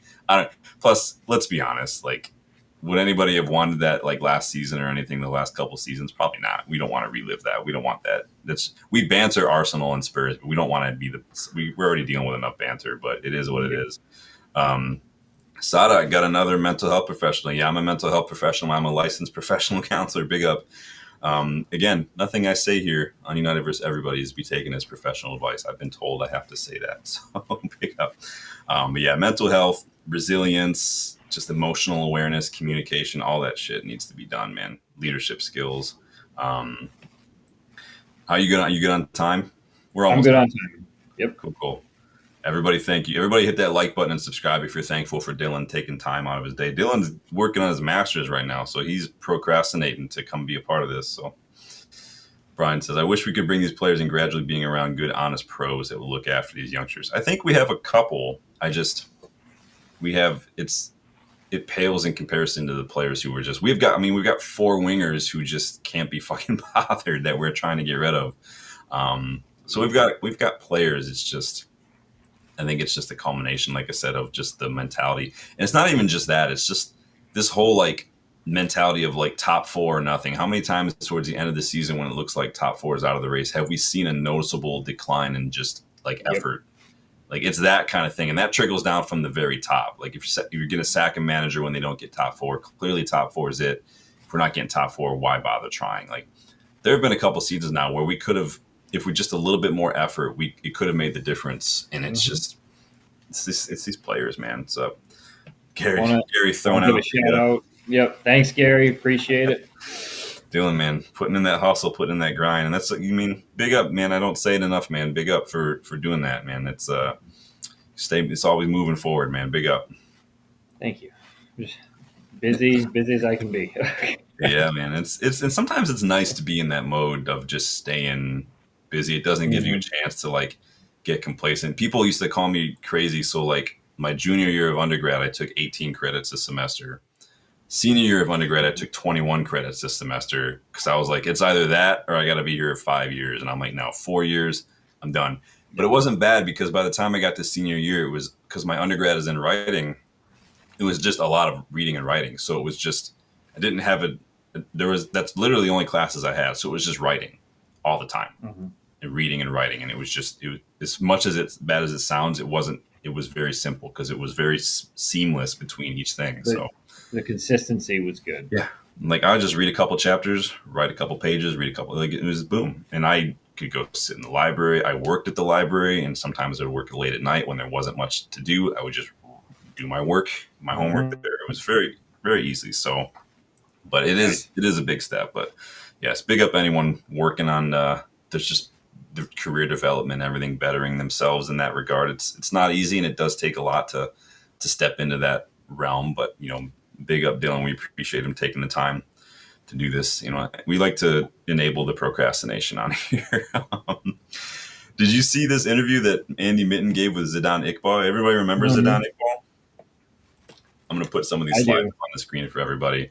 But basically, like you saw the interview, you remember the kid? I remember the kid. I read a little bit about the interview, yeah. Yeah. So I got some slides for y'all so you can see. So basically, he's kind of given an inside look at why he was really eager to leave the club. He basically said he was meant to start more than he did, and then like wasn't. Specifically, he was meant to start cup games. So this is what he had to say. I was supposed to start a cup game against Charlton. You guys remember that was a couple years ago. I was in all the shapes and patterns in pre-match. I was starting as a 10. Licha came up to me and said, "Now's your chance." He talked to me and said, "All of us are just supporting you. Show yourself. You're a good player. We're going to fight for you. Make sure you're ready to fight." It motivated me, and it was nice from him, an aggressive leader in the team, a big player. I got tickets for my family and friends to see me. Finally, my chance. Then I got to the stadium, looked at the whiteboard, didn't see my name. I was gutted. Then I thought I'd come off the bench. Nothing. That was the turning point for me. I didn't feel the manager respected me enough to play me. I thought I would get a chance, and unfortunately I didn't, although I was on the bench 19 times that season. I just wanted 10 minutes off the bench to show myself, and it really frustrated me the gaffer didn't seem to rate me enough to give me a chance to show if I could sink or swim. I told my agent that I needed to move. I'd done everything that I was asked, didn't get a chance. I saw that Jadon Sancho had moved abroad from City, Pogba from United. I was happy to try and take a similar route. What do you make of that? Well, just with that last part there, I'm not sure Sancho and Pogba are the best role models that you should look at. I get a little bit of what he's saying because I mean I felt during Ten Hag's uh, tenure in charge, I as much as he would play certain players in the academy. I mean, we saw that Ahmad got stonewalled and a couple others would get stonewalled. I felt like, Yeah. Maybe he didn't necessarily utilize the academy as much as he could have to give opportunities. So I get the frustration there. On the other hand, those seasons we were going to finals. We were trying to get to those finals. And if the boss says, "Hey, you're not playing because we need to get through here," you kind of just got to take it. You're Yeah. 19 years old, dude. Like you're not always going to get in. You're not always going to get out there, and it's not about you at that point. Yeah. It's about the team. So I get the frustration. You should be frustrated, but instead of going out and saying like, "Oh, like he didn't respect me, he didn't do this," you should go to the manager, you go to Gaffer, and you say, "What do I need to do to make the team better so Yeah. so I can get out there?" Yeah. It kind of seemed like that first big shot when it didn't go his way, he kind of Yeah. made that decision. Again, young players, you're going to be emotional. You're going to get frustrated. You may be a little embarrassed because he said he got all his friends and family tickets and whatnot. He mentioned in the interview that he was going to go talk to Ten Hag, and he actually talked to Tom Heaton first. And it was just literally like what you just said. Heaton basically told him, "Listen, it's not about you. Yep. Like, this is about the team. Like, it's part of it." I'm sure John O'Shea wanted to play more. I'm sure Wes Brown wanted to play more. I'm sure all these players wanted to play more than they did, but there's a role for these players, especially when you're young. Ten Hag too, even like on that interview, Iqbal said he told him like, gotta be patient, but most importantly, be ready when we need you, kind of stuff. We don't know if we're going to get injuries, and we're going into crunch time. We got a lot of matches. Remember that first season under Ten Hag, we played a lot of football, 2 finals. Like, it was a lot of football. And like you're saying, it's kind of part of a rite of passage for youngsters. You're gonna get this. Like, if you watch Class of '92 documentary, there were periods where Fergie would tell like Gary Neville, like, "Listen, I don't need you for now, but I got a match. I need you for this match." But it was like a match a month from now. And so Gary Neville's doing the math, like, wait, I'm not going to be playing for like a month, is basically what he told me. Like, that's sometimes going to happen for young players. Yeah. And it's part of the job for squad players too. That's just part of it. Yep. I mean, it's a squad game. You need your squad. People look at these players who maybe don't get in the starting 11 as like, well, they're just afterthought. No, it's a squad game. You've got a role to play in training. You've got a role to play in the dressing room, and you've got to be ready. And most importantly, support your teammates too. So it reminds me a lot of like the Angel Gomez situation when he was so young and he wanted to leave. And I get it. You want to play. You're in a modern game where so many young players, your Mbappe's, your Haalands, these guys are coming through. You're seeing that, and you think, and of course, you see in your head, you surround yourself with family. They're basically telling you, "Well, you're as good as that person. You should be playing more." Like, they're not the ones who make the decision. I think that's been lost a little in the modern game. Is like, no, the gaffer is the one who's going to make that decision. You need to respect that. Yes, you can be disappointed. Yes, you can think you deserve it, but respect it. And if this just causes problems. What we got here? Gary says he's not wrong, but it's not like he's making waves anywhere else. Yeah, I think he went to Utrecht, Yeah, and then he he had some. hasn't done great.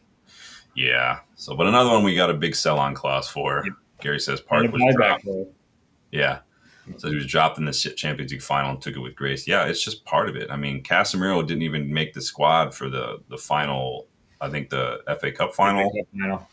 but he's back and he's playing because he's a professional. I think sometimes for me, that's a big frustration for me. As I think we say footballer, but we forget that it's professional footballer, and there's a lot that encompasses that within that word professional, and part of it is this humility, respect, patience, support for other people. Like it's hard. I get it, but I thought it was an interesting interview. A lot of interesting interviews coming out this past week. I mean, you guys know that, like on the channel, I do like to talk about a lot of that. We've talked a lot about some of Benny McCarthy's interviews. Rene Haka has done a couple interviews. We talked about those as well. So those are interesting things for me to look at because it does give you a little bit of insight, a little perspective to aspects of United that we don't always just get from the media. So always take time for that kind of stuff. But thought that was interesting. Let me get this kid off the screen. I'm done with you, Zidane. Finally, what do you think about some of these new changes that the Premier League is going to be doing with interviews and stuff? Did you see some of this shit?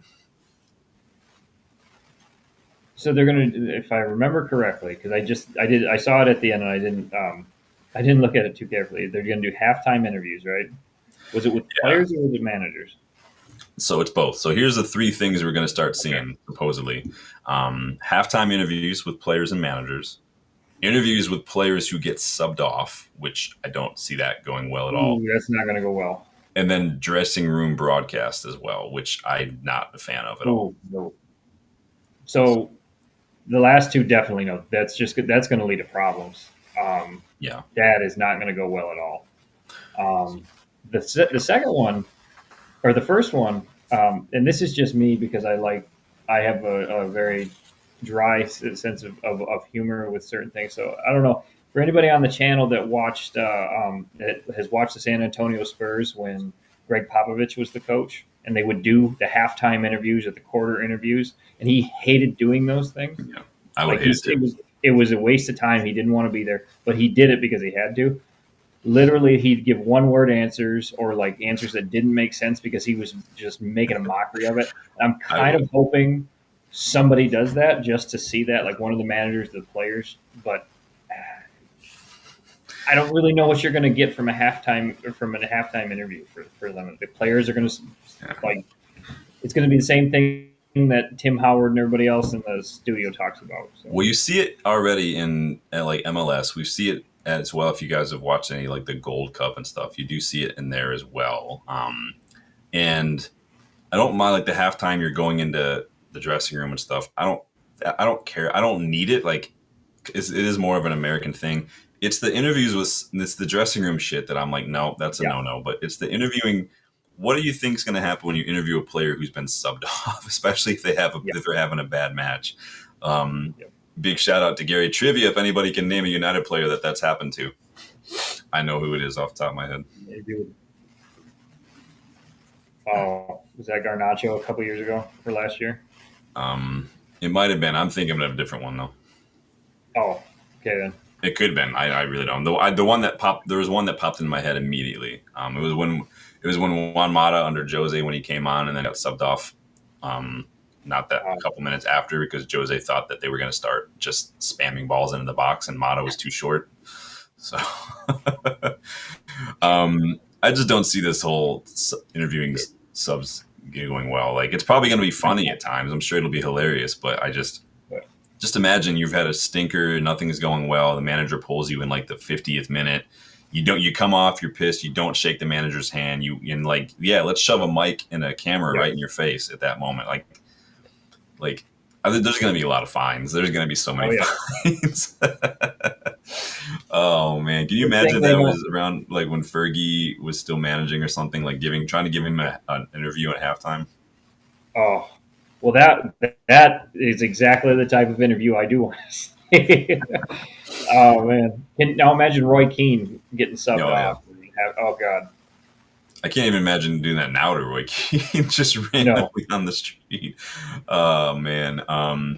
Gary says they want the drama. Yeah, I just don't get why the needs like football is what it is, and I'm not trying to be like Yeah. some sort of like gatekeeper. I'm just like it doesn't need that kind of stuff. Like it's one of the things that I that makes me only able to watch football now. I can't watch any other sports because of the commercials, the ads, all this extra shit that we don't need. Like I can't deal with that. I tried to watch the NFL a couple of times last season, couldn't do it. It's one play and then it's 30 seconds of commercials. The commercial break is longer than the play. I can't handle it. I don't know if it's ADD or what, but I'm like, nope, I cannot do this. We just don't need it. Remember that talk a while ago? They were talking about changing the length of the game because of how long the ball was actually in play.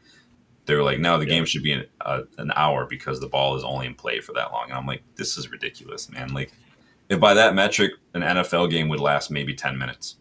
Like, that's it. If you look at how long the actual plays go on and you added them all up, they did it a couple of years back, and I can't remember. It was like 7-8 minutes was the actual time of, like, the NFL was playing. And I'm like, but the games last 3 hours, so what are you going to do? Danny agrees 100% can't do it. I just don't see how it's necessary. Like, it doesn't need to be done. Like, I didn't think VAR was necessary. Like, it is what it is, man. Like, it's dumb.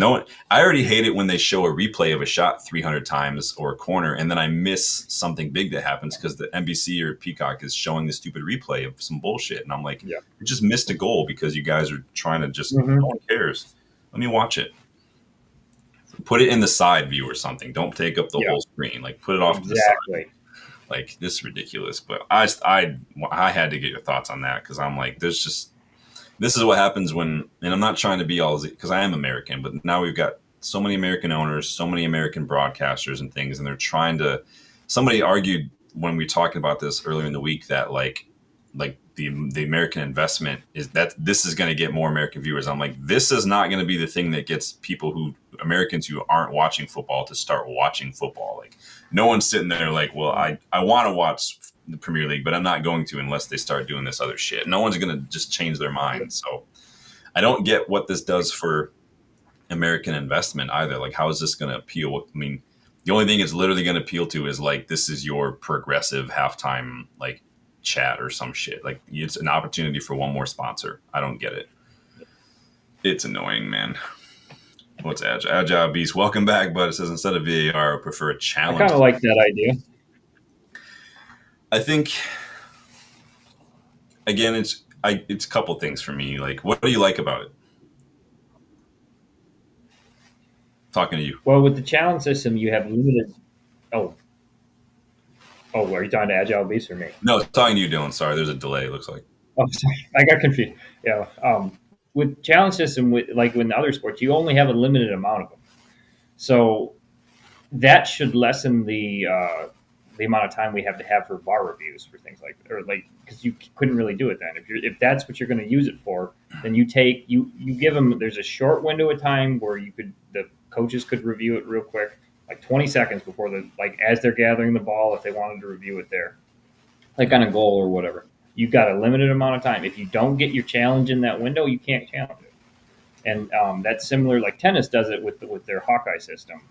To challenge line calls and things like that. So I think that could be interesting. But that's what Hawkeye and VAR are supposed to be doing. We shouldn't have all that stuff. We have literally 4 referees. We've got VAR, we've got Hawkeye. It shouldn't then take a manager to then have to referee the game as well. Plus, I only see it, like I could easily see someone like Jose using this to disrupt the flow of play. Like I can see Jose throwing a flag at the opposition player, for fuck's sake, when he throws it. Like, bah! Yeah, like, gotcha, bitch. That's totally what he would do, actually. Yeah, I can see him doing that. Like, I can totally see him. Like, and again, it's just, for me, I come back to what you said earlier, like with the other stuff. Like, it's just not necessary. Yeah. Like, I think that we need to hold referees to a higher standard. I think we need to improve the standard of refereeing so you don't have to do this kind of shit. With VAR and stuff, you shouldn't have there's no reason for VAR to get anything wrong. When you've got this many people looking at something, it happens, but it shouldn't happen, and it shouldn't take a manager to do that. They're already looking at stuff over and over again. So I can't see a scenario where a manager would have to do that isn't already being reviewed by VAR, whether that's a goal or like a red card situation or something. I can't think of any other situation where that would be necessary. So again, I don't see it. I remember there was people were talking about that. I'm like, I just don't get it personally. I mean, we've already changed the substitution windows and stuff now as well, and that should be enough for your tactical stuff. I don't know. I don't get it, man. Football is going to be unwatchable, I think, in a couple of years, just with all this kind of shit and money. I remember reading about, I want to say it was like 8, 9 years ago. There were kit makers who were researching fiber optic fabric for jerseys, so that sponsors can change and during a match, I remember hearing about like a that. billboard kind of thing, like the digital billboards. So they were like, oh, you can pay for a slot of time to sponsor this shirt for a match instead of just the whole year kind of shit. And I'm like, that's ridiculous. I can't understand this at all. But I remember reading about that. I called in this Sirius XM because they were having a discussion about something, and I reminded them of that, and we had a big long discussion about it at the time. And I'm like, this is what I mean. Money is just going to make this thing unwatchable. Mm-hmm. I don't watch tennis, so I don't know about the challenge system in tennis. I know they have in the NFL, they throw the little flag on the field. Gary says, boys might piss when they focus on the camera on something irrelevant and miss a crucial. They do it all the time, dude. It's super annoying. And then you get to watch the replay of the goal you missed, and that's awesome. Yep. always love that when that happens. Yeah. Brian says, why don't they have timeouts every throw-in, every free kick, every goal? Yeah, right. Just throw it all in there. We'll just get it all going. Instead of a 90-minute match, we want a 4-hour match. So. Yeah, I'm like, I can set my watch by a footy match. Like, I can say, like, it's 2 hours. That's it. Boom, we're done. Like, I know I don't have to worry about all this other shit. So the only time I've had to do it is when we've gone into, like, extra time and added extra time and stuff. I almost missed a client one day because of the Champions League match against PSG, but I had to make sure I watched Rashford bury. That was Rashford's first pen in Manchester United shirt too. So Agile's giving you a shout out. Did you see that? Yo. Big up. Brian says, I love basketball, but I hit the timeout. The star pages every couple minutes turns me off. I just don't watch basketball. Like, personally, to me, it's like a bigger version of like tennis, where it's just a lot of this, just on a bigger scale. I don't know. Maybe that's just me. It's just like the one sport I never really got into personally, but it is what it is. Well, it's been 2 hours, man. How you doing? Good. I love coming on here, man. The time flies by. We have good conversations. I know. That is awesome. Every time. Shout out to you guys. So.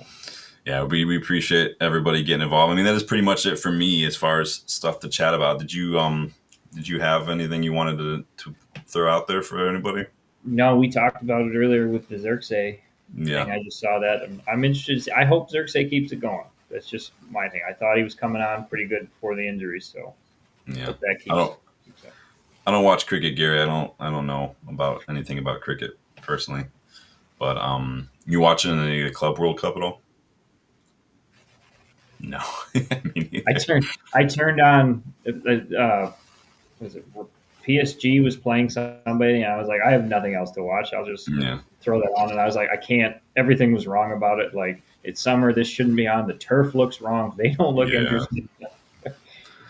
I watched the Gold Cup a bit when U.S. making that push, but they were shit in the final. So we're kind of used to that as U.S. men's national team fans, though. But I got to dust off the USA jersey that I never get to wear, so that was nice to be able to wear that. So I got a couple. Adidas did like a Marvel thing a while back, and I've got another USA jersey that's just like Captain America shields all over it. Nice. So it's pretty legit. So Brian says, I've always enjoyed basketball, but you took away the timeouts. I'd probably enjoy more. Are there timeouts in basketball, really? Oh, yeah. Yep. Wow. A lot of them now with TV timeouts, too, so it screws it up even more. Interesting. Hopefully PSG smash Chelsea. Well, usually doesn't the Club World Cup usually end up just being won by the Champions League winner? Is that usually the case? Pretty much. It's a giant. Although, go ahead. In 2012, Chelsea shit the bed and did not win the Club World Cup. So it was the Brazilian club that won it. I was like, all right, they could do it. Let's do it again, Chelsea. Just nice. Like 4-0 loss to PSG. Yeah. Yeah, I just don't get into it, man. I found out though that it's pronounced DAZN and not just DAZN, which is what I've been calling it. So apparently that's how you're supposed to pronounce it. I Yeah, didn't know that. So, Justin told me the other day. I was like, that just makes me hate it worse now. yeah, That's just dumb. So, but in any case, you guys, that is going to do it for the Kickabout tonight. Thank you guys for stopping by. Please make sure you guys hit that like button. Please make sure you subscribe to the channel. Check out the UVE store. There is a link to that pinned in the comments. What would you guys end up saying about the Embuemo deal? 57% of you say Embuemo will be finalized before we go on tour. I'm going to lock that in. Any final thoughts from you, Dylan, to anybody in the chat or anybody before I let you get out of here and get back to work? just want to say to everybody, thanks for tuning in. Always great to be on here. Always great interacting with you guys. Always love being on and talking about United. So next week, back at it again. Yeah. And yeah, looking forward to it. So. Yep, we will be. You guys know this is our Wednesday night thing. For those of you who are Legends members, talking to you, Debassi's, Legends members do get the option of stopping in for a hot second and sharing your thoughts on some of these topics. Just email me, unitedstatesofunited@gmail.com if you are a Legends member, and I will send you that link, and you can jump on and get involved in the chat as well. So Legends members, keep an eye out for that. Other than that, I mean, that's it from me. I feel like it was a good chat. Usually 2 hours is about where we end up wrapping up anyway. So again, you guys, like, subscribe, and hopefully we could be chatting about some Embuemo news sometime this week. But until then, you guys enjoy the rest of your night. Stay cool, stay warm, stay whatever you are. And thank you for stopping by. I'll see you guys on the next one. Later. Have a good one, everybody.